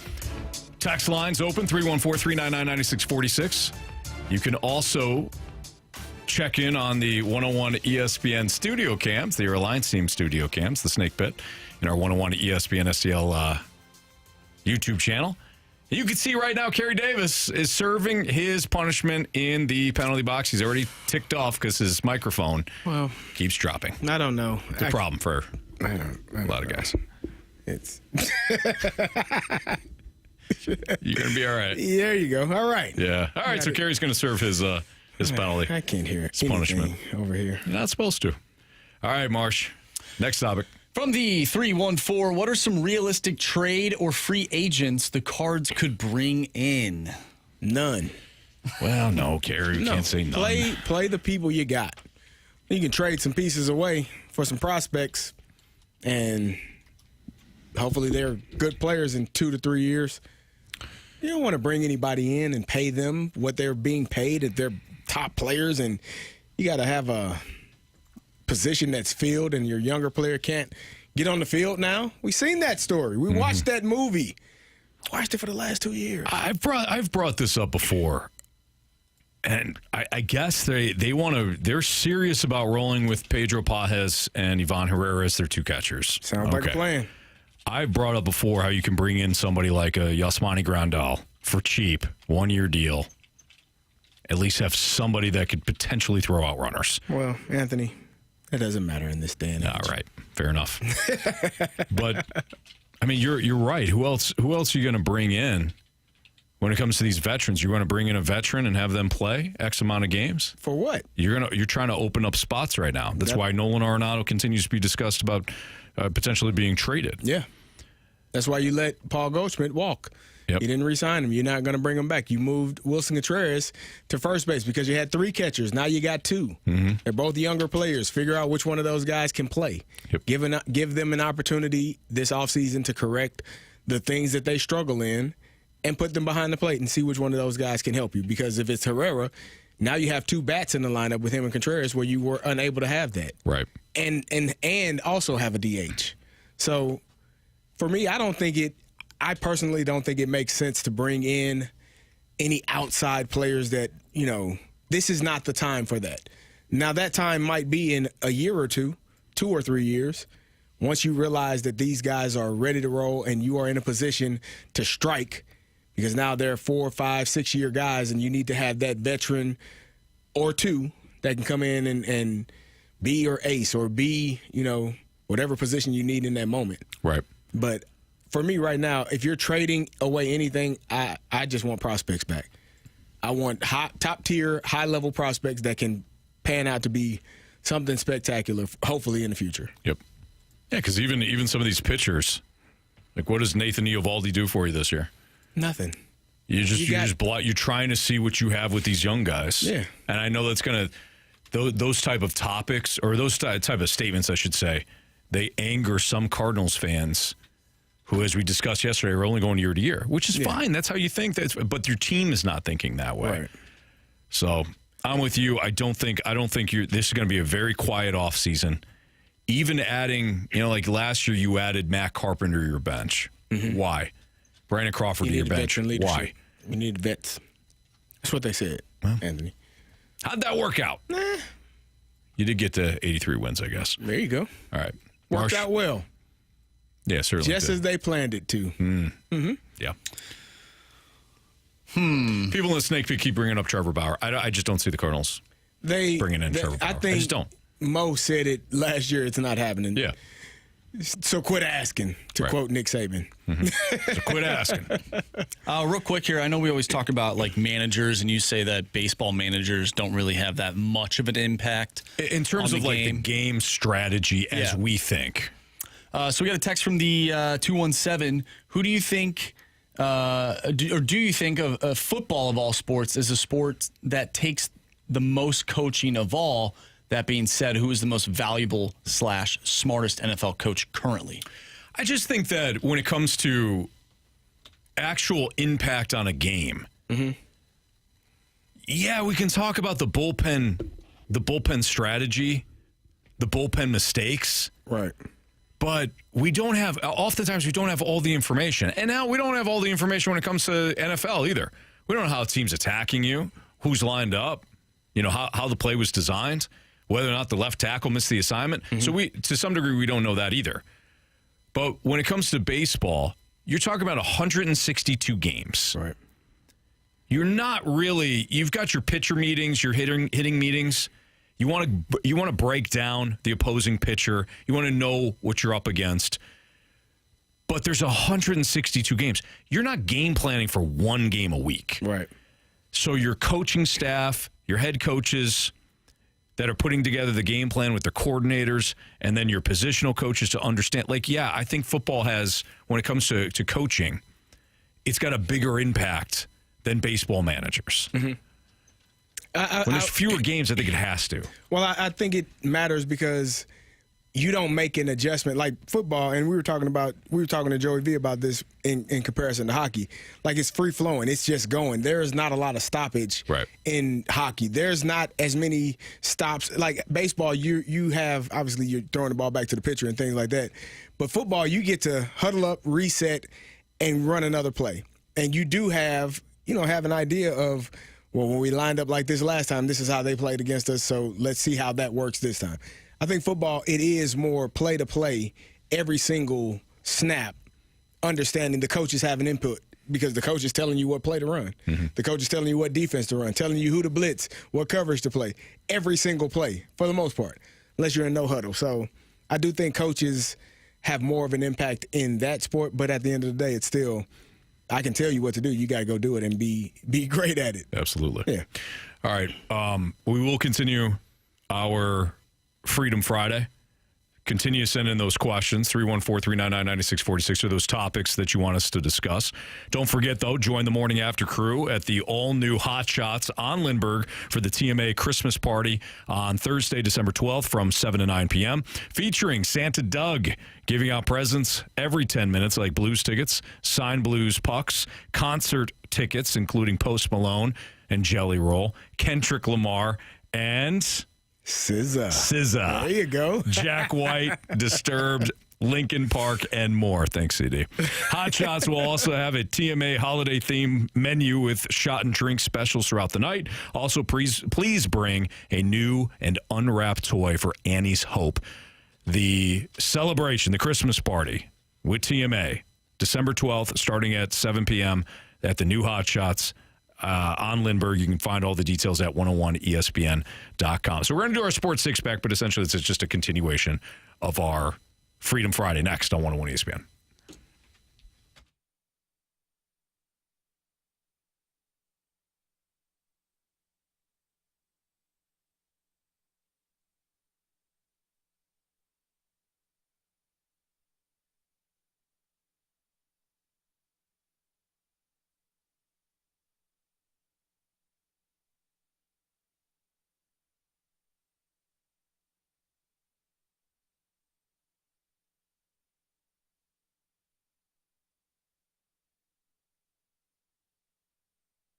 If you're looking to download a sports betting app, make sure you download the best, and that is Circa Sports Illinois, the app. It has been designed and created by Derek Stevens, the owner of Circa Las Vegas, the casino located in old downtown Vegas. And Derek's vision was to create the world's largest sports book. Well, he did that in his casino. Now he's taken the world's biggest sports book and he's putting it into the palm of your hands. It's old school Vegas betting, tight money lines, splits. They've got tremendous odds, player props. I mean, you just name it. The parlays, they've got you covered there. And there's no betting limits. They have exceptional customer service, and you talk to a real person too, not an automated response or a chat bot. So please don't miss out on the action. Download and bet like a pro with your Circa Sports Illinois app today, and join in on all the excitement and take advantage of everything awesome over at Circa Sports Illinois, the app. If you or someone you know may have a gambling problem, call 1-800-GAMBLER or text ILGAMB to 833-234.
ESPN Sports Center. I'm Andrew Marsh. It's time for a Sports Center update driven by Johnny Londoff Chevrolet and Johnny Londoff Autoplex. The Blues took down the Calgary Flames last night in overtime by a final score of 4-3 in overtime. Big win for the Blues. Colton Parayko, the game-winning goal, is a little controversial, but we'll take it. That was a goal. The Lions defeated the Packers last night, 34-31, Thursday Night Football. We talked a little bit about that earlier in the show. Keep sending in your Freedom Friday topics to the Air Comfort Service text line, 314-399-9646. We'll have our Sports Six-Pack coming up next. After the show, we will have the Mountain West Championship pregame starting at 6:30. But we got to get to the Sports Six-Pack next, right here in the Fast Lane. I'm Andrew Marsh, and the Sports Center update is driven by Johnny Londoff Chevrolet and Johnny Londoff Autoplex. See them at londoff.com. Chevy, together we drive. Are you kidding me?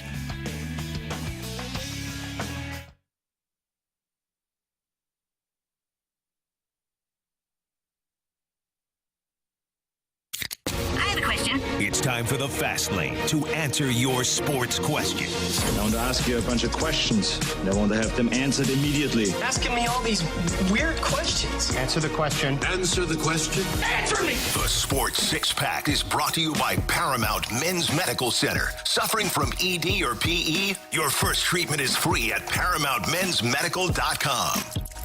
That's right, time for the Sports Six-Pack here on a Freedom Friday in the Fast Lane on 101 ESPN with our guy, Carey Davis. I'm Anthony Stalter. Here's Andrew Marsh. Question number one.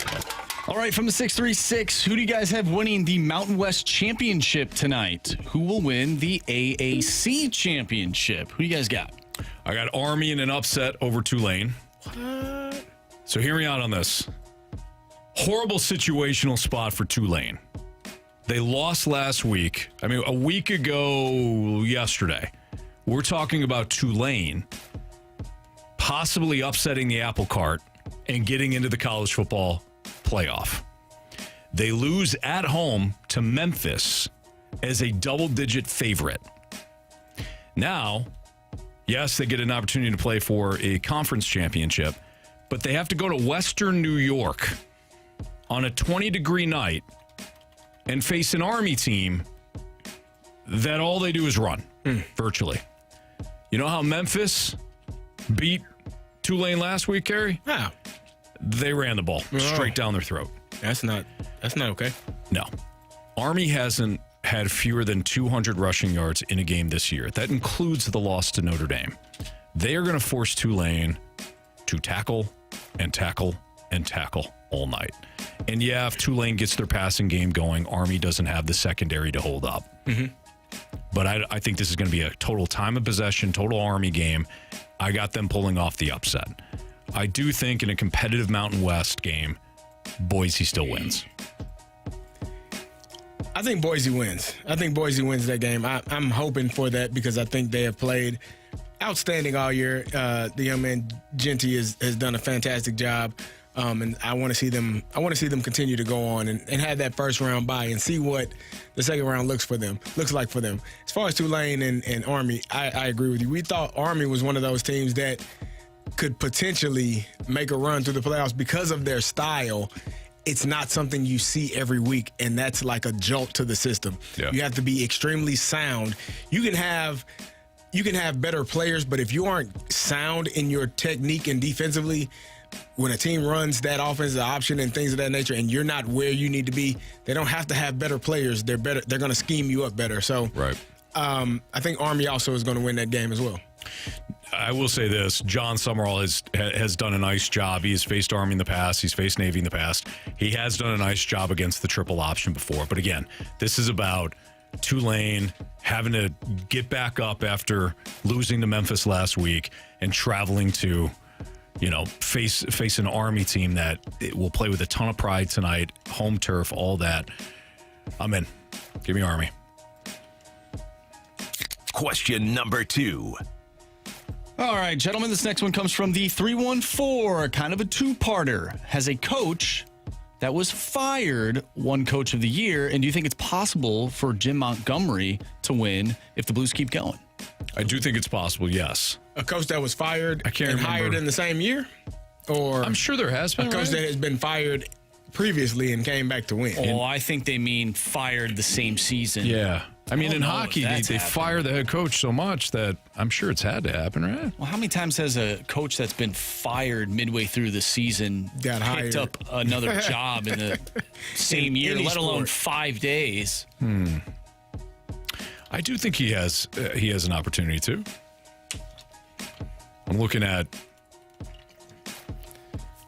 previous Jack Adams Award winners. I don't know. I'm sure there has been. I would lean no. Okay. I mean, you would again, how? I mean, I'm just saying, I don't have the Anthony Statler statistics in front of my face or the history of all coaches the ever. NHL on this computer. Yeah, at least with the tab open. Sure. I'm sure I could find the history of the NHL you might on be the right. interwebs. Yeah, no, but I would lean no. Just like, how often does that happen, where a guy gets fired and then gets hired in the same year, and then goes ahead and wins? I don't think that I don't know that I've ever seen that. I don't think it's happened in any sport. Fired and then, like you said, a week later have another job in the same professional sport. Yeah, and then go and win a champion. I get it, guys. You don't think it could happen? I understand. I don't think it has happened. I think it could happen this year. It'd be the first time in ever, Bob. Man, that'd be great. I'm looking at Claude Julien. He won the award in 08-09 and then spent a bunch more seasons in Boston. Never mind. All right. Okay. Yeah. Question number 3. I was actually just about to bring this up because I'm sure there are people wondering, and specifically the 217, where is Jamie at? Yeah. I'd fire him. So Jamie, apparently there are firewall issues wherever Jamie's at in Canada when it comes to linking up to our system. So we have he can take this I don't know what it's called. He can take this equipment with him on the road, and he can link into our AirLink system, and he can link into our board, and Marsh can pull him up on the board, and we're all good. But it still runs off the Wi-Fi for wherever he's at. So apparently, wherever he's at in Canada, and it happened a year ago too, the Wi-Fi has certain firewalls, and he can't get through the firewall, so he won't be with us today. Apologies. He told us he'd be good to go at 4, then 3, then 3:30, then 4 again, and then at 4 o'clock he goes, I'm out. So, damn thing won't work. Yeah, sorry guys. Question number 4. From the 636, do you guys think there is SEC bias in the college football playoff? Alabama proves that there is. No question. Although, I don't know. I mean, if it's not Alabama, it's going to be what, Ole Miss? It'll be the same situation. No, I'm just saying, like, replace Alabama. Who would be? It could be Ole Miss. I don't think it'd be Miami. But yeah, I think there's an SEC bias. I also think that between the SEC and the Big Ten, those are the best conferences. I agree. And I'm just looking forward to this playoff matchup, man. I want to see all these teams play. I want to see, and because here's why. In bowl seasons in years past, we see like an FIU, was it FAU? FAU. Beat Auburn, and they proclaim themselves as national champions. But people will say, well, Auburn didn't. UCF. UCF. Yeah.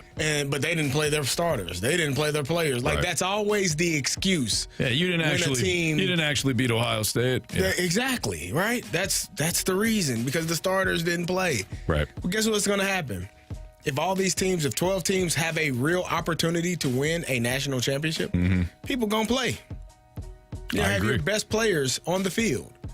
And now you get to see the matchup for what it is. No excuses. No, we had 13 people enter the portal. We had another 6 opt out. It's not our real team. No, you play your real team. You want to win a championship, don't you? Let's see. Yep. Line it up and see who's the better team. Absolutely. And as the water boy says in the Snake Pit, he's absolutely right. SEC, Big Ten, and of course the MAC in that order. Yep. Absolutely. Lost me with Big Ten second. Outside of the Sun Belt, Is there any other team that plays on a Tuesday night or Wednesday night during the season? No.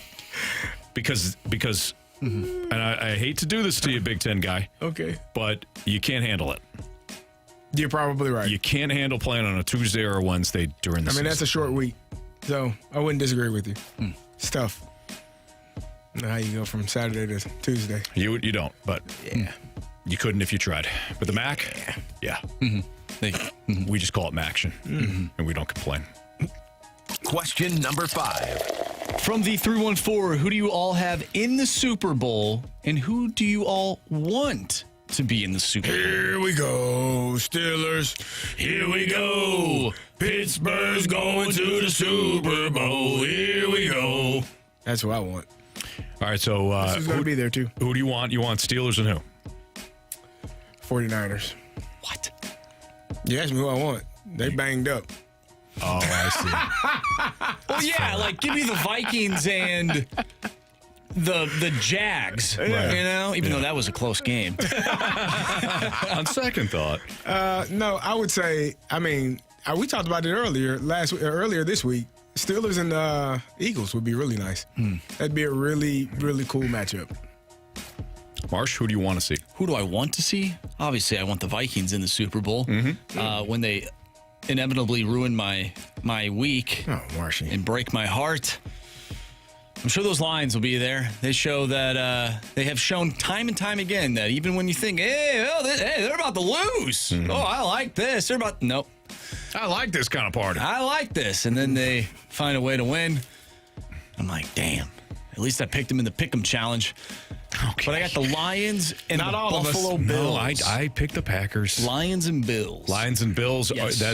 Those are the teams that you. The two think. teams that just they. You think the Bills are going to make for it a Super Bowl? You think the Bills? Do you think this is their year? I do. So what's the matchup you want though? Vikings and who? Vikings and out of the playoff teams. Ravens. No. I think it's a bad matchup. I think I still want the Bills. I want to see the Bills in the Super Bowl. I want to see Josh Allen in the Super Bowl. Okay. I do. I think that'd be good for football. Who do I want to see? I want to see the Falcons, and I want to see the Broncos so that we can get revenge on the 98 Broncos. Nice. What? Who do I think will be in it? It'll definitely be the Lions and Chiefs with Kansas City winning their third straight Super Bowl. Oh, God. Probably on a last-second field goal. Oh, my goodness. Or a Dan Campbell fourth down attempt that goes awry. They go for it on 4th and 2 at the 36. They get stuffed. Kansas City takes over. Bingo, bango, bongo. Bob's your uncle. Bob's your uncle, and the Chiefs win another Super Bowl. In fact, I guarantee it. Chiefs, Lions, Super Bowl. Chiefs win it. Okay. Question number 6. Yes. All right, from the 314, Carey, you might know this question from the 314. With the high school football championship games this weekend, curious on your opinion on how the private schools recruit players versus public schools. Huh? Is that another no comment? Another way to say no comment? Huh? Nah. It's interesting how it all works out, huh? For certain people. Huh? Marshy, I love you. I didn't ask the question. You did ask it. I mean, I'm the don't shoot the messenger now. He more relayed it. I think that it is what it is, man. You got to play ball. Is it frustrating as heck for some of those public schools? For sure. Because, a lot of the players we don't get to choose who plays for our team because they're basically who's in your school district, who lives in this box or this area, this region, and that's who comes to your school. Whereas, those private schools can pick from different. And I don't know that they go recruit. I can't say that. Have I had coaches call some of my players? Yeah, I've had a conversation with a person or two. Wasn't very cordial. You should stop doing that because I'm kind of volatile. But Yeah, man. It is what it is. You know, you don't like it. You know, it's okay. I think we got Carey's true feelings on this without him actually stating what they are. Yeah. The Waterboy says took 2 segments to get through 2 questions yesterday and got through 6 questions in 1 segment today. We're hard workers. Look, some days a little easier to get through the 6-pack than others. Okay, on a Freedom Friday, a little easier. Yeah. Freedom Friday continues next in the Fast Lane on 101 ESPN.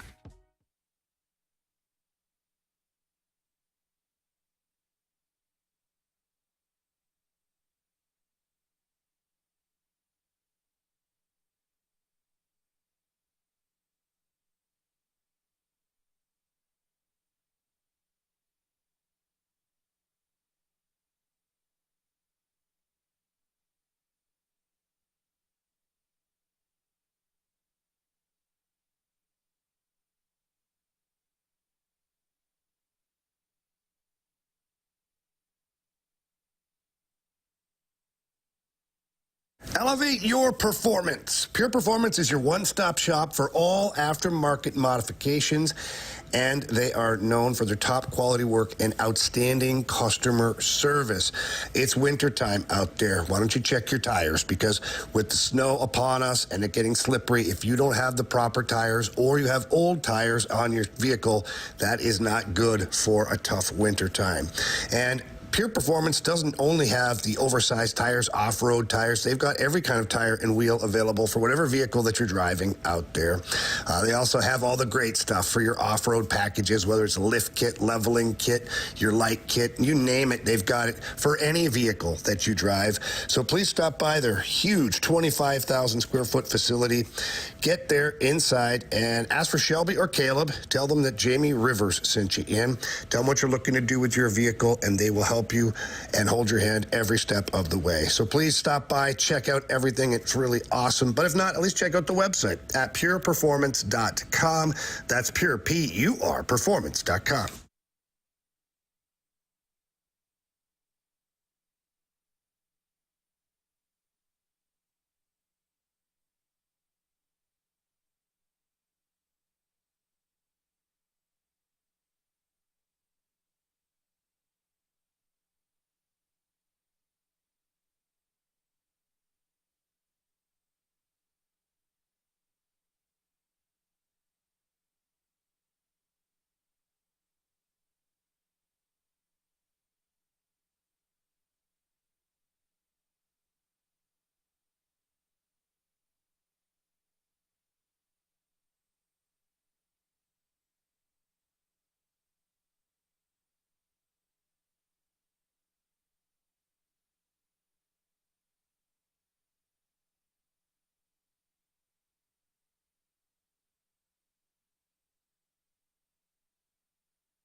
It's Fast Lane on 101 ESPN. We continue our Freedom Friday. What do we got next, Marsh?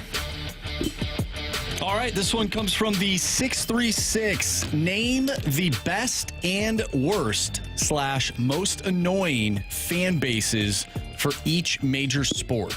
Dallas Cowboys. That was quick. Yeah. Worst. Sorry.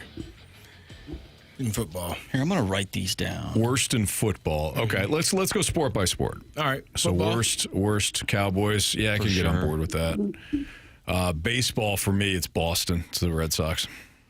Baseball. Like you didn't win anything forever, and it's like, yeah, lovable losers to we're a nation now. Respect us. What'd you say? I don't Red think so. Sox? The Red Sox. What about the Cubs? I mean, we don't like them. Yeah, I don't. But I think the Red Sox. It was are worse. bad when they won the championship, man. Oh, it was terrible. It was bad for me. It was. I got a lot of friends from Chicago. They weren't even Cubs fans. They were White Sox fans. And they were they're not jumping true on. White Sox fans then, because they would have rooted against the Cubs. They were happy that the Cubs won. Some of them. You no longer talk to these people, right? Well, they're friends. They're good friends. I remember being up at school, people. and all of my friends they're all rooting for the Cubs. And when who was it? Rajay Davis? Is that his name? Rajay Davis of the Cleveland Indians. Yeah, hit the home run. Yeah, I'm the only guy. I was excited. The only guy. I got off my seat. I jumped around. I ran around the room. Yeah. I leapt off my seat, man. Yep.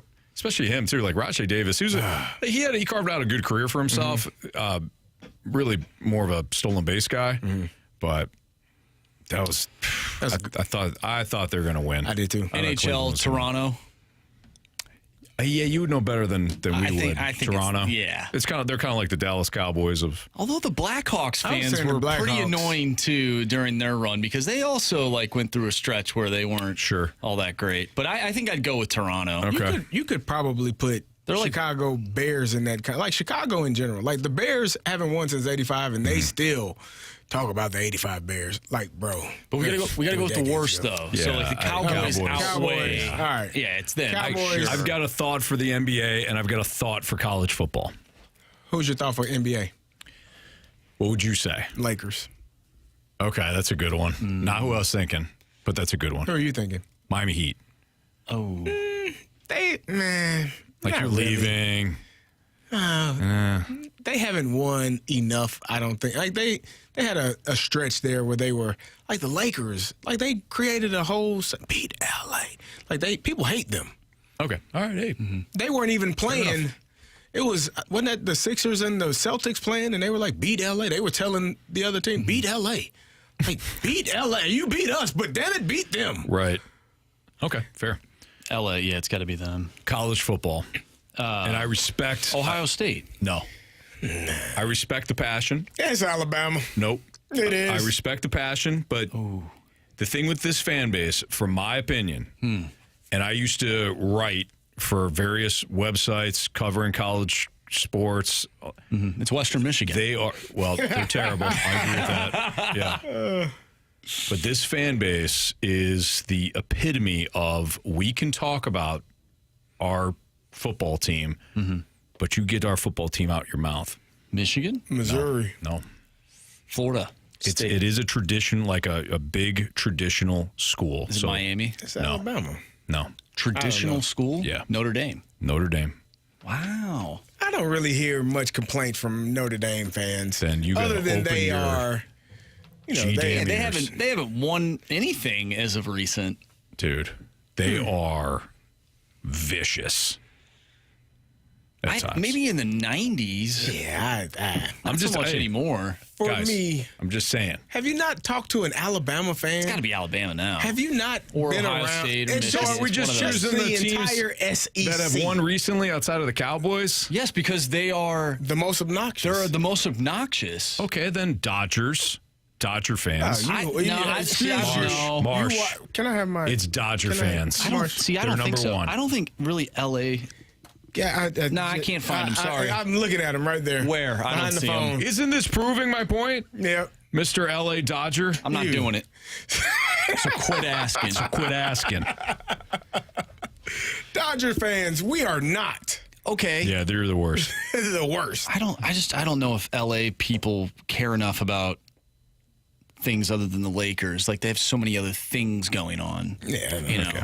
All right, well, then let's just stick with And Boston. honestly, like the Dodgers, they just won, but I really haven't heard much like gloating, at least on the internet, from them. Like, compared to Boston, who went on that run, and they're just Boston people. No offense to, we have that one texter that listens to our show that's from Boston. No offense to that listener, but no, we love you. We love you, but not anybody else.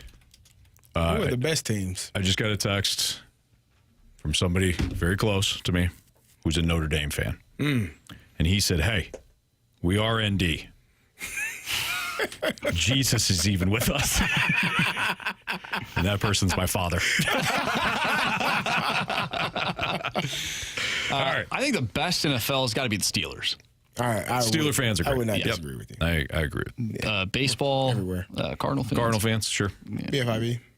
I mean, like, seriously. No, but yes. Hey, wait. They go anywhere else. Yes. Go anywhere else and talk about baseball as much as we do. Probably because not fans happening. want it. Yeah. Yeah. Okay. NHL best fan base. Detroit. Ooh, yeah, pretty good. That's a pretty good one. That's a passionate group for sure. And you can talk hockey up there, man. It's got to be a Canadian team. Nah, it doesn't have to be. Detroit's very close to enough. Canada. That's fine. Very close to Windsor. Very close to Windsor, Canada. No, About an hour and a half away. If that. Yeah. Maybe I'd say Minnesota. Maybe. Yeah, It is the state of hockey. We'll go with Detroit. Detroit's okay. That's fine. Basketball. That's fine. Best fans in basketball. I would say San Antonio. I was thinking that. I think San Antonio is like they they're really. Yeah, they love their Spurs. Yeah, that's what they got down there. Win or lose, they love their Spurs, and I don't find them even when they were winning a lot. I didn't find their fans to be obnoxious. Mm-hmm. We gotta change the NHL. It's gotta be Montreal. I think Jamie would say the same thing. Okay, listen. You know what? That's fine. That's fine. You want to go against the grain? That's fine. All right. Fun stuff there. We're heading into our last hour. We did get a text from the 719. College basketball. Duke basketball fans are the worst. I think that might be accurate. Accurate. Yeah.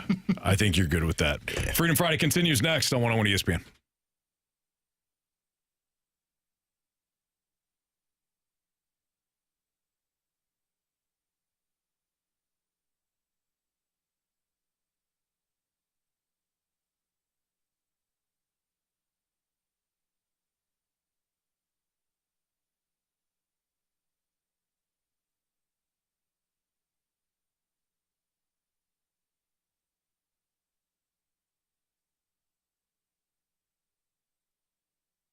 If you are thinking about holiday shopping, you better be thinking about Diamonds Direct, because that's where you're going to get something beautiful, something timeless, something that she is going to love forever. How about a pair of classic diamond stud earrings? You can't go wrong with that. How about a new eternity band? I'm telling you, whatever you can think of, whatever hints she's been dropping all season long, they've got them over at Diamonds Direct. Earrings, bands, bracelets, colored gemstone jewelry. It is all there. And if you're thinking about popping the question this holiday season, please go check out Diamonds Direct. You're going to see a selection that is expanded for the holidays. It's like shopping 30 jewelry stores all at once. You are going to get the best price, you're going to get the best quality, and you are going to love your experience over at Diamonds Direct. I've been a customer there for years. I love the place. My wife always loves it when I go shop at Diamonds Direct. Go check them out. Go online. Go to diamondsdirect.com and get into the showroom at Olive and 270 at City Place.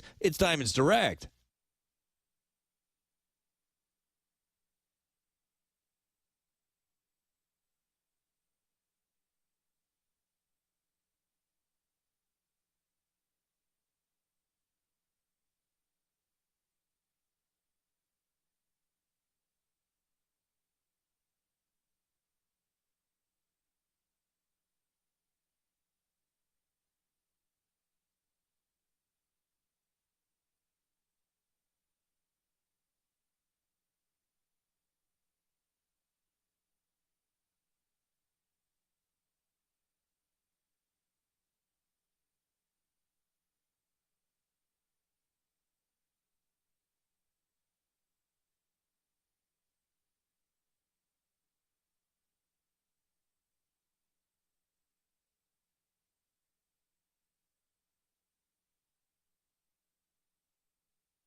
Lane on 101 ESPN 506. Your time check is brought to you by Clarkson Jewelers, an officially licensed Rolex jeweler with Carey Davis. I'm Anthony Stalter. Andrew Marsh as he continues to read off our Freedom Friday topic conversations. Gentlemen, we have a 50-50 vote here, so I'm going to get to both of these. All right, let's start off with the 636. If Saquon Barkley does not win MVP this year, will another non-quarterback ever win MVP again? Keeping in mind, CMC also did not win it in a down quarterback year. That's tough to say never. Yeah. I understand the nature of the question. The nature of the question is essentially, hey, Saquon Barkley has been sensational. You take him off that Eagles squad right now. Are the Eagles a Super Bowl contender? Probably not. They might be a playoff contender. They might be still leading the NFC East. Are they a Super Bowl contender without Saquon Barkley? I don't know. I doubt it. So I understand, again, kind of the spirit of the question. But to say never, they will never be another non-quarterback to win it, that's tough. Yeah, I think, and Saquon he needs 121 yards in the last, 4 games, to eclipse Eric Dickerson's rushing record. He may get that season Sunday against Carolina. I don't think he's going to get 484 yards. He might get that Sunday against Carolina. I think he get 480. That'd be like a record or something. Apparently, you've never seen Saquon Barkley run. I've watched him. I've been watching him for a while. Told you I saw him when he was a freshman. I was doing Illinois radio then. He's a freshman at Penn State. We were playing at Penn State. Anthony, I'm not exaggerating when I tell you this. The man had the biggest calves I had ever seen in my life. I'm like, what? I looked down and I'm like, but yeah. He was 18. Like, this dude, and they were telling him, like, he's the real deal. Yeah. Like, as a freshman, I saw it. I was like, oh, yeah, he's okay. I believe you. Yeah. So I think, he's done a great job. I do think if he breaks the record, he's the MVP. I haven't seen enough. People put Jared Goff in the conversation. That's a no. They have a great record, but it's not solely because of what he's doing.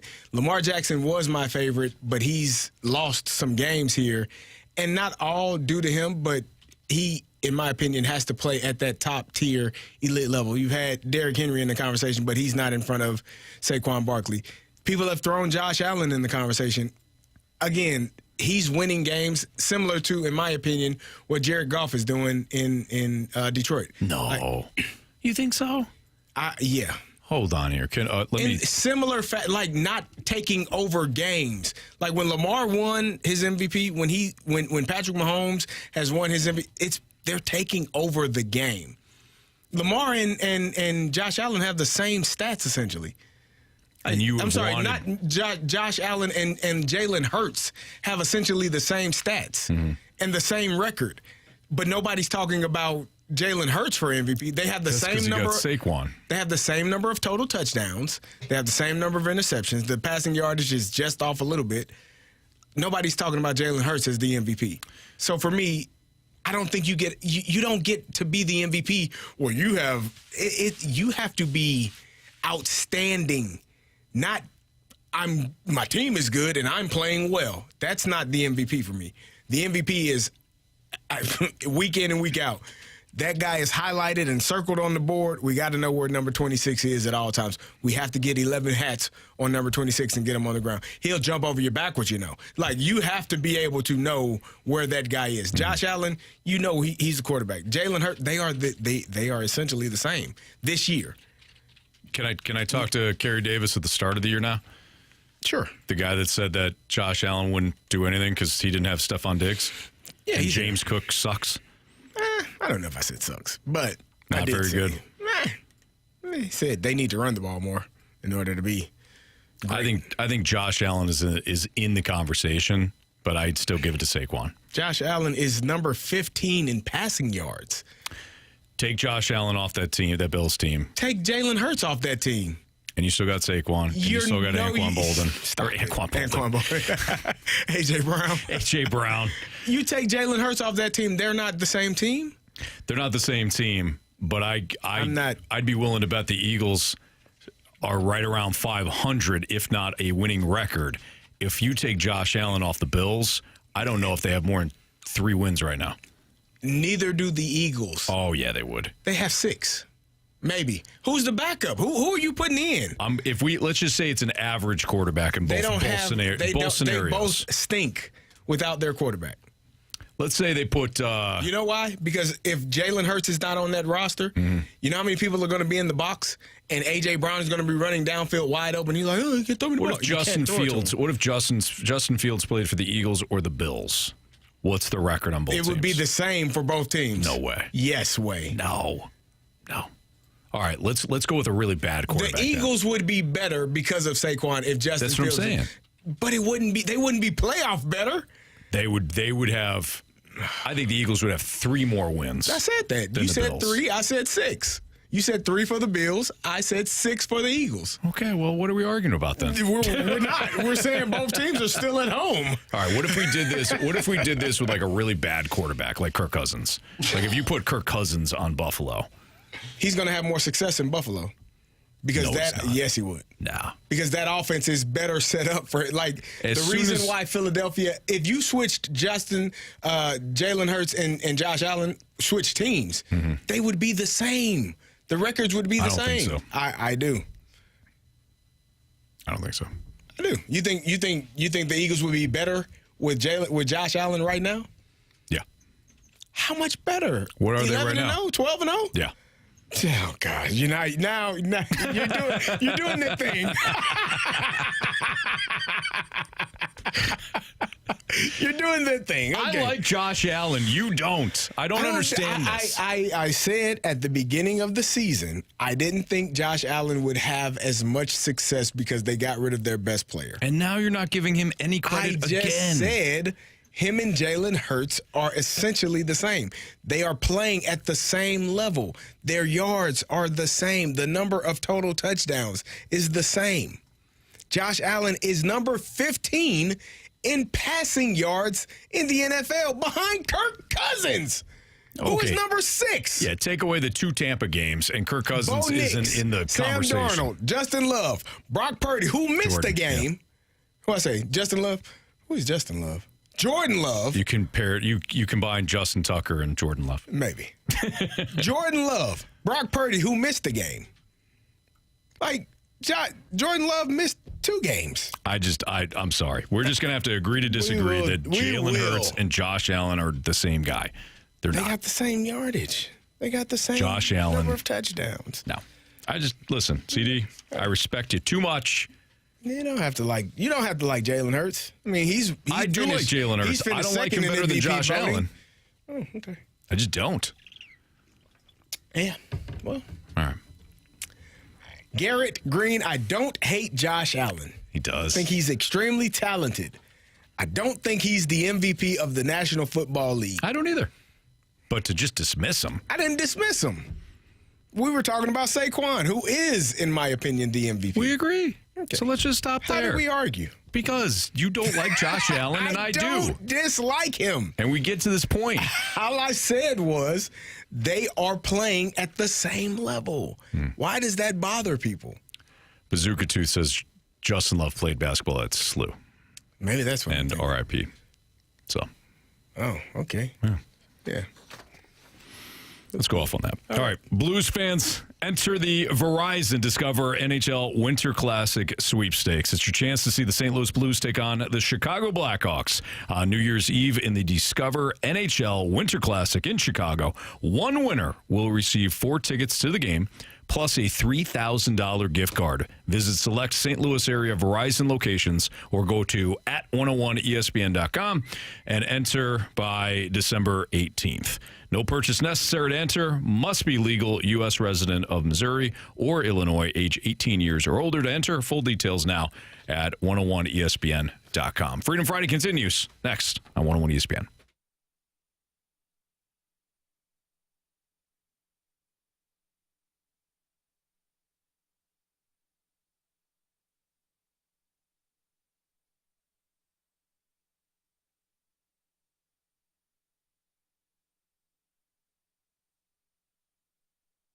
Jamie Rivers here, and if you are looking for great food, fun, and just a great time overall, please go see my friends over at Twin Peaks, located there in Maplewood. Remember that nobody does happy hour like Twin Peaks either. Whatever your preference is, they have everything from tequila cocktails to bourbon cocktails. They got top shelf spirits, cocktails served over those ice spheres, and they've also got local craft beers, handcrafted whiskey cocktails, so much available over there at Twin Peaks. The menu is absolutely fantastic. You'll love it, whether it's just the appetizers, the burgers, the flatbreads are sensational, and if maybe a little something lighter, you got the soups, the salads available, and of course you've got some desserts available too if you got that sweet tooth. And let's not forget that Twin Peaks is the home of the 29-degree man-sized draft.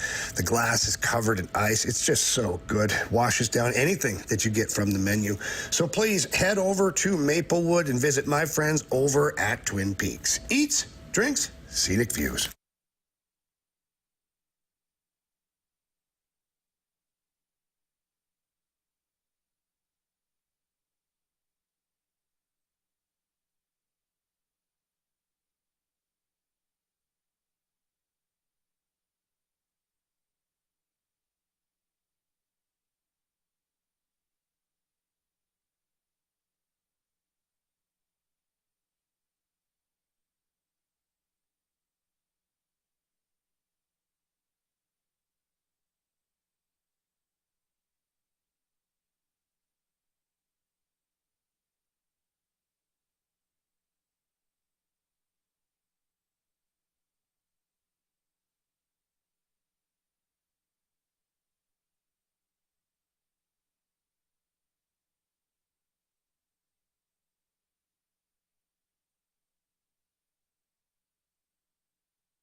It's Fastlane on 101 ESPN. Carey Davis, Andrew Marsh, I'm Anthony Stalter. Appreciate the Freedom Friday conversations that we've had throughout the course of the day. Little sports, little video games. It's been a lot of fun. And don't forget, we got your shot right now to score a pair of tickets to see your St. Louis Blues take on the New Jersey Devils on December 17th at Enterprise Center. The first 12,000 fans in attendance that night will take home a Jake Neighbors Winter Classic bobblehead, courtesy of Pepsi Zero Sugar. Text into 314-399-9646 right now to win the free tickets to the Blues versus Devils on December 17th. Find all the ticket details and a bonus chance to register to win at 101ESPN.com or on your 101 ESPN mobile app. Your trivia question today is very easy. If you're listening before, I tried to acquire a player for the Blues earlier in the day, and Carey shot it down. Who was that player? I don't think. It's your trivia question. I don't think that's how that went. Marsh, do you remember how that went? Yeah, I remember. So I'm pretty sure that's exactly how it went. I was trying to acquire A player that was going to make the Blues significantly better. While giving up a player that has made the Blues significantly better. That. I didn't even tell you who I was going to give up. No, you did. Well, the text line did. Anthony just simply reiterated it. I'm just saying, Carey blocked it. Now you don't have him. So who's that player? Blocked it like a firewall. Blocked it like some Canadian firewall. Nice job, Marsh. All right, so our next topic, this is the one that went 50-50 with the Saquon Barkley MVP discussion. But from the 618, is Mike Tomlin a better coach than Bill Belichick? Never had a losing season despite numerous quarterbacks, multiple division titles, and has a great environment. Obviously, he has a Super Bowl as well. Yeah, no. No. You can't. You can't replace Mike T. the 19 Super Bowls that Belichick won. He went to 19, though.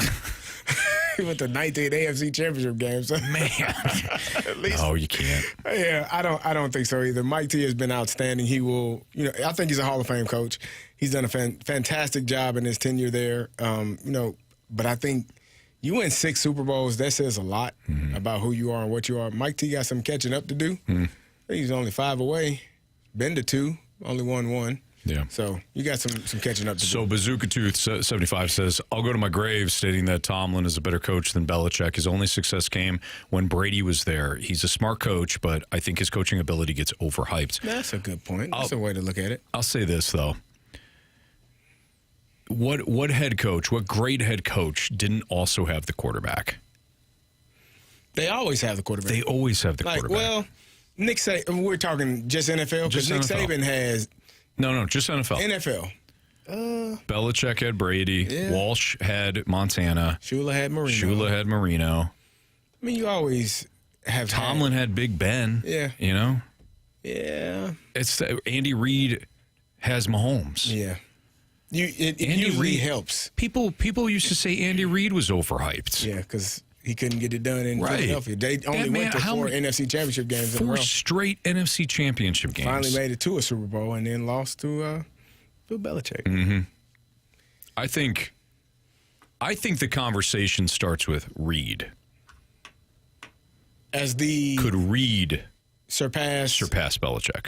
He has 3 championships now. He will have 4 by the end of the year. Today, yes. By the end of the season. Right now, today, December 6th, 2024, he has 3. What about Vince Lombardi? Yeah. He was excellent. No, I think trophies after him, named after him. Yeah, Bill Belichick has won too many to go in any other way. Yeah. Okay, so you mentioned Nick Saban. Who do you think has done more for their organization / program, Nick Saban or Bill Belichick? I think it's Nick Saban. I think it's Nick Saban. Yeah. I think because because you will always pair Tom Brady and Bill Belichick together. Mm-hmm. Nick Saban, it's him. Let's not forget how insignificant that Alabama was between Bear Bryant, long-ass boss, and Nick Saban. Yeah. So I think Nick Saban for Alabama. Really good question. It's a good question there, Marsh. Yeah, thank you. I mean, Bill Belichick, though, Bill Belichick kind of ran the Browns into the ground. He had to, yeah.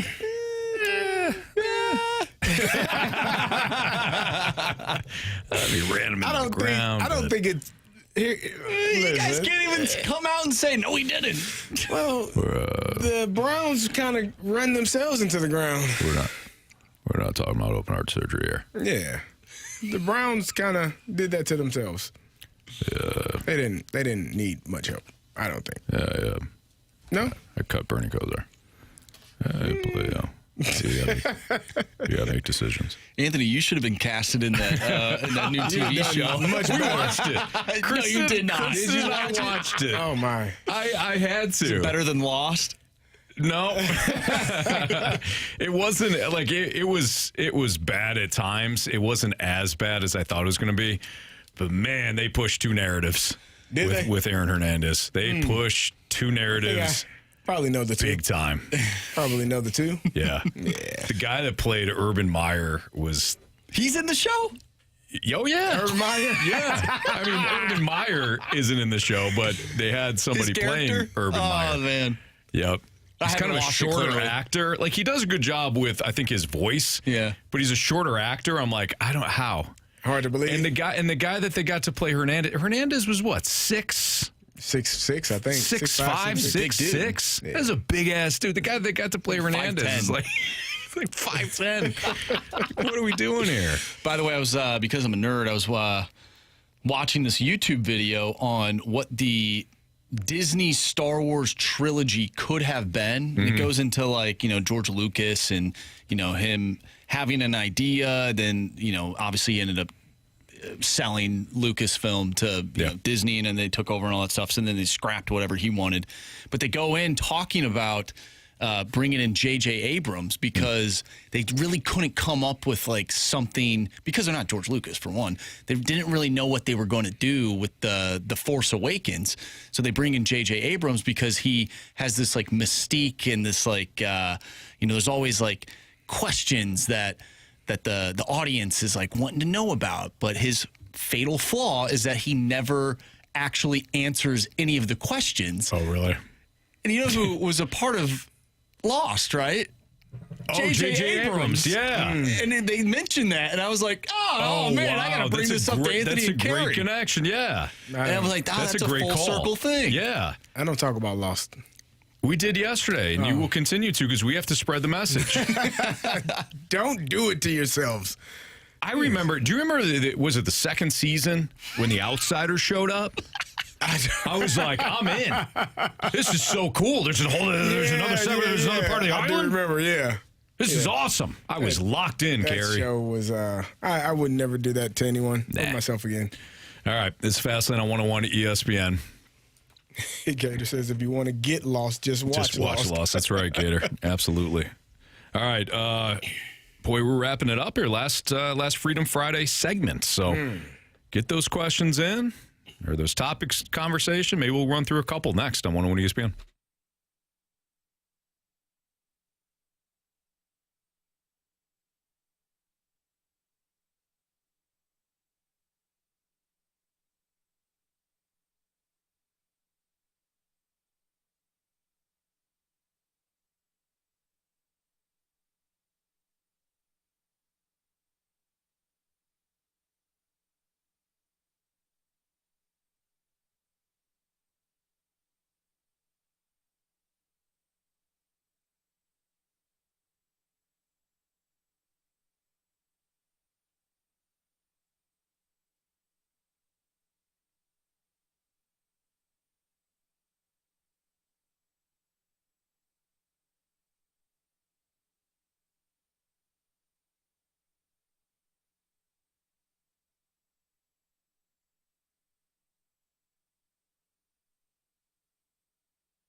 Save money on your car or your home insurance today with Tracy Bibb and the Bibb Agency alongside with Allstate Insurance. What you get from the Bibb Agency is that personal customer service that you deserve.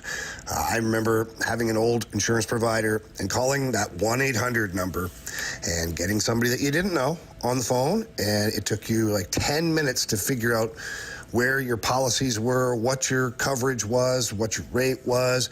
And sometimes they didn't know the answer, so they'd hand you off to somebody else. Don't go through that. Call the Bibb Agency. They are the best in the business, and not only are they going to fight to get you the best rate available, they're going to make sure that your coverage is proper. That way you're not undercovered, leaving yourself exposed to something dangerous. If something happens out there, you've got coverage. So please call Tracy Bibb today for a free non-committal quote. It's really easy. That number is 314-328-4260.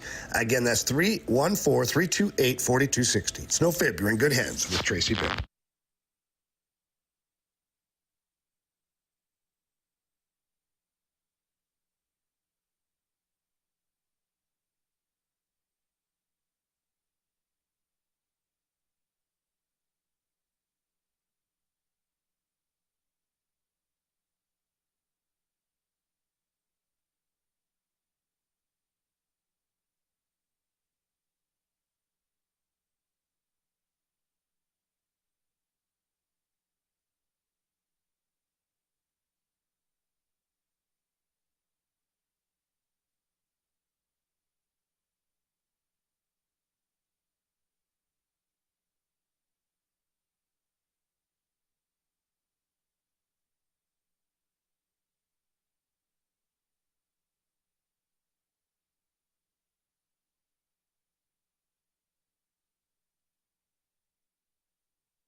ESPN Sports Center.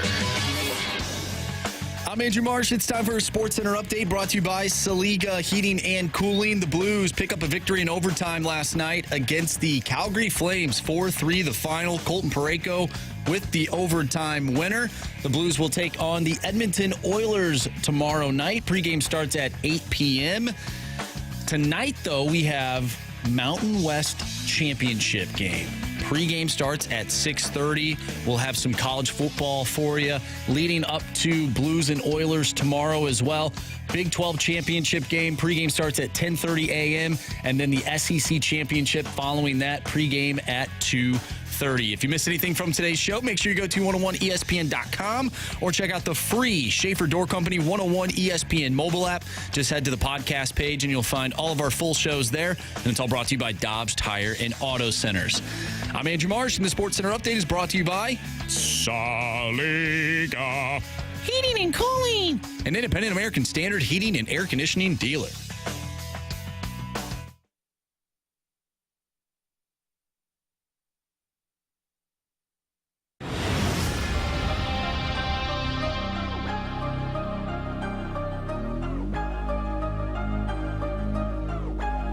Our last Freedom Friday topic of the day. We appreciate everybody locked in, giving us some topics. This is basically your show, and we've had a lot of fun. Got off to kind of a little bit of a negative start, but Carey led us through that. Carey showed some tremendous leadership leading us through that. You know, everybody's not going to like everything you do. Right. You just do what you need to do. Those people are, never mind. Absolutely outstanding listeners of ours. Yes. Yeah. Thank you. Gotcha. All of you. Go ahead, Marsh. All right, from 314, I don't know what to talk about, but please don't talk about soccer. Oh, no, that's the wrong one. Oh. From the 314. What? I didn't say it. Well, I did say it, but I didn't text it. From the 314, what's more important for their team, goaltenders or quarterbacks? Ooh. 6 and 1, half dozen in the other. Quarterbacks. How many times? Let's phrase it this way. It's probably the same. Go ahead. Okay, so how many times has a substandard quarterback won a Super Bowl? That's why I said it's probably the same amount. We got Trent Dilfer. Yep. We got Joe Flacco. Maybe. Like, he was great that postseason, Yep. but, we're talking about a good quarterback, not a great one. Yeah. Jim McMahon. Who was the quarterback? Why do I want to say Brad Johnson? Was it Brad Johnson? It was Brad Johnson. Yeah. Tampa. Mm-hmm. Yeah. So maybe a handful.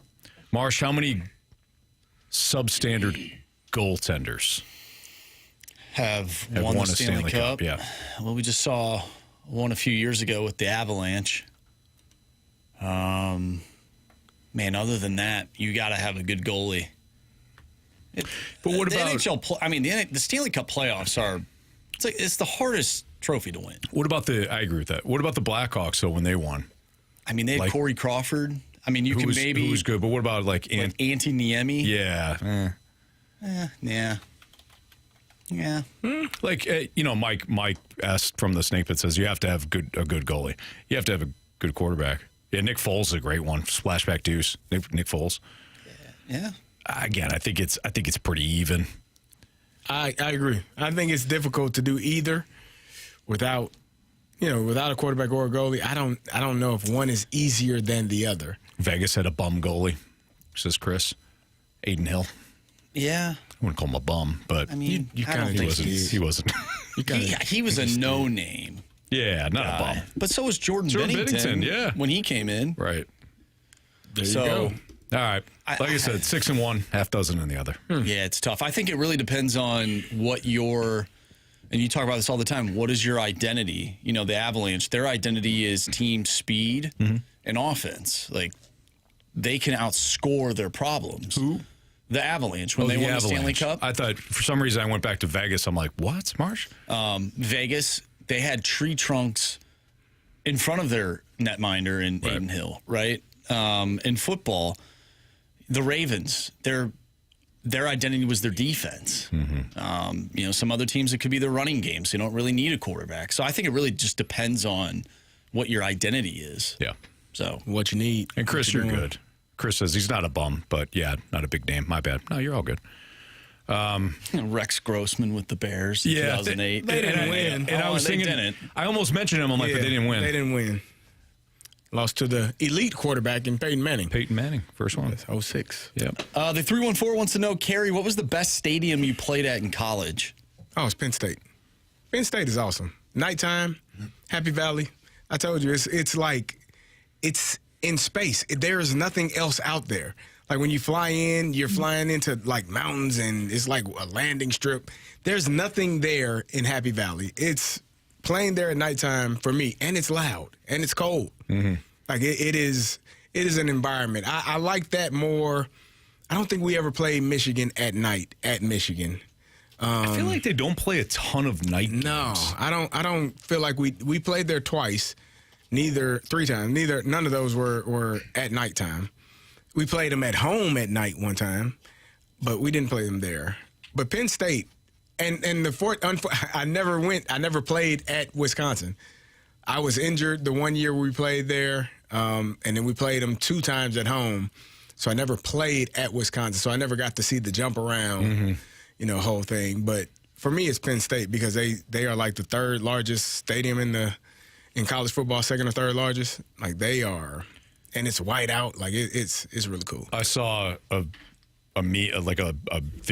short video online where I think it was a game against Michigan. It was a night game, Penn State, and they showed it from like Michigan's viewpoint from the back of, like when they're on the field, and the sea of white and just how loud it was. It was really cool. The other thing, did you guys see the Michigan's players walking into Ohio State's fields. Yeah, I did see the video, yeah. To the theme from the music soundtrack from, was it Sicario or whatever Sicario, that movie? Did you see that? And I don't think I saw that. It was the coolest thing I've ever seen. Listen to it. I didn't hear the music. You gotta listen to it. Really?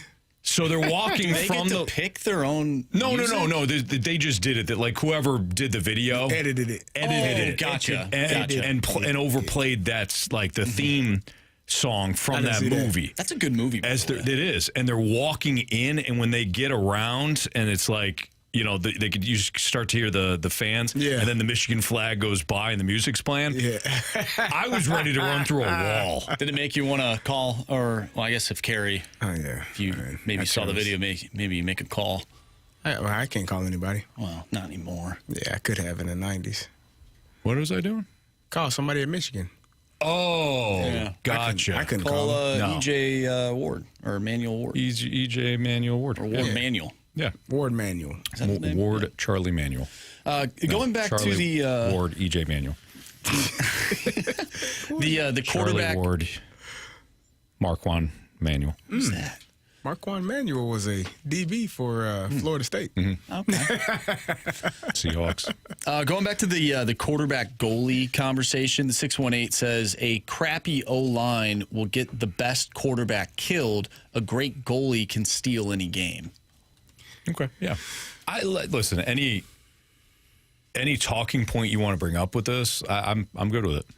I am. I could see all sides of this. I really can. It's a team game. Not one player makes or breaks a team. Nope. Either sport, any sport. All right. Can we real quick do some what you got? College championship picks here, boys? Let's do it. Real quick. Yeah. All right. Oregon. Yeah, right? You were asking about the 3.5 earlier. I don't understand. I just don't understand it. I don't know. I got Oregon. Usually when that happens, you just run away or you take the other side because it doesn't make any sense. But that one doesn't make sense. I got Clemson over SMU. I think they pull off the small upset. I think it's SMU. I got Georgia upsetting Texas. Again, small upset. I actually got Texas figuring it out this time. I think that's a horrible matchup for Texas. It might be. But I want to go. I want to believe in Texas. All right. I got Arizona State over Iowa State. That team's hot. I like Iowa State. Do you? Am I just going against every team you choose? No, because we're both on Oregon. Okay. Iowa State. Clemson, SMU? Who'd you take? I took SMU. Oh, you are then. And then I took Texas. And then you took Arizona State. I took Iowa State. Or Iowa State, I meant. Thank you. Boise. All right, the big one. Ohio and Miami of Ohio. I'm going Miami of Ohio. I got the Bobcats all day. Really? Yeah, upset. Is this are they rivals? Since they're both in Ohio? Oh, yeah. Well, they're all in Ohio, aren't they? They're all in Ohio. Except for Northern Illinois. Is that the only one not in Ohio? Oh, in the MAC. What else? Who else? Central Michigan? Central Michigan. Western Michigan? I'm thinking Eastern Michigan? You son of a... I was thinking Kent State and Akron and... A lot of them are in Ohio. I'll give you that. Like 4 or 5 of them in Ohio. But, come on, man. I forgot about the Central and Michigan. You certainly did. My apologies. How dare I? Northern Eastern Illinois, Michigan. DeKalb, Michigan. Or DeKalb, Illinois. I said Northern Illinois. Yeah, I know. You know that fumble? Ohio. You know that fumble I had? Yeah, you said it was at their DeKalb. stadium. Yep. Yeah. Because that's where DeKalb High School Well, it was played. the lights. There was the lights. Yeah. I did it. I know. You wouldn't put that ball on the ground. I think it was the guy's helmet. I think it was the guy's helmet. Caught me clean. Okay, there you go. We'll wrap things up. We got Bet the Board. We've got 3 stars of the day and criticisms and compliments next.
missed anything from today's show, you can always download the podcast available at 101ESPN.com or on your Schaefer Door Company 101 ESPN mobile app.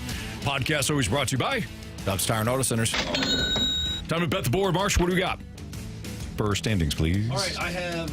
Oop, turn on that mic. I have 3. Jamie has 3. Carey has 2. Anthony, you have 1. The Packers. Covered. 3.5. They did cover. I thought you took the... No, it was +3. It was +3.5. You took... I thought you took...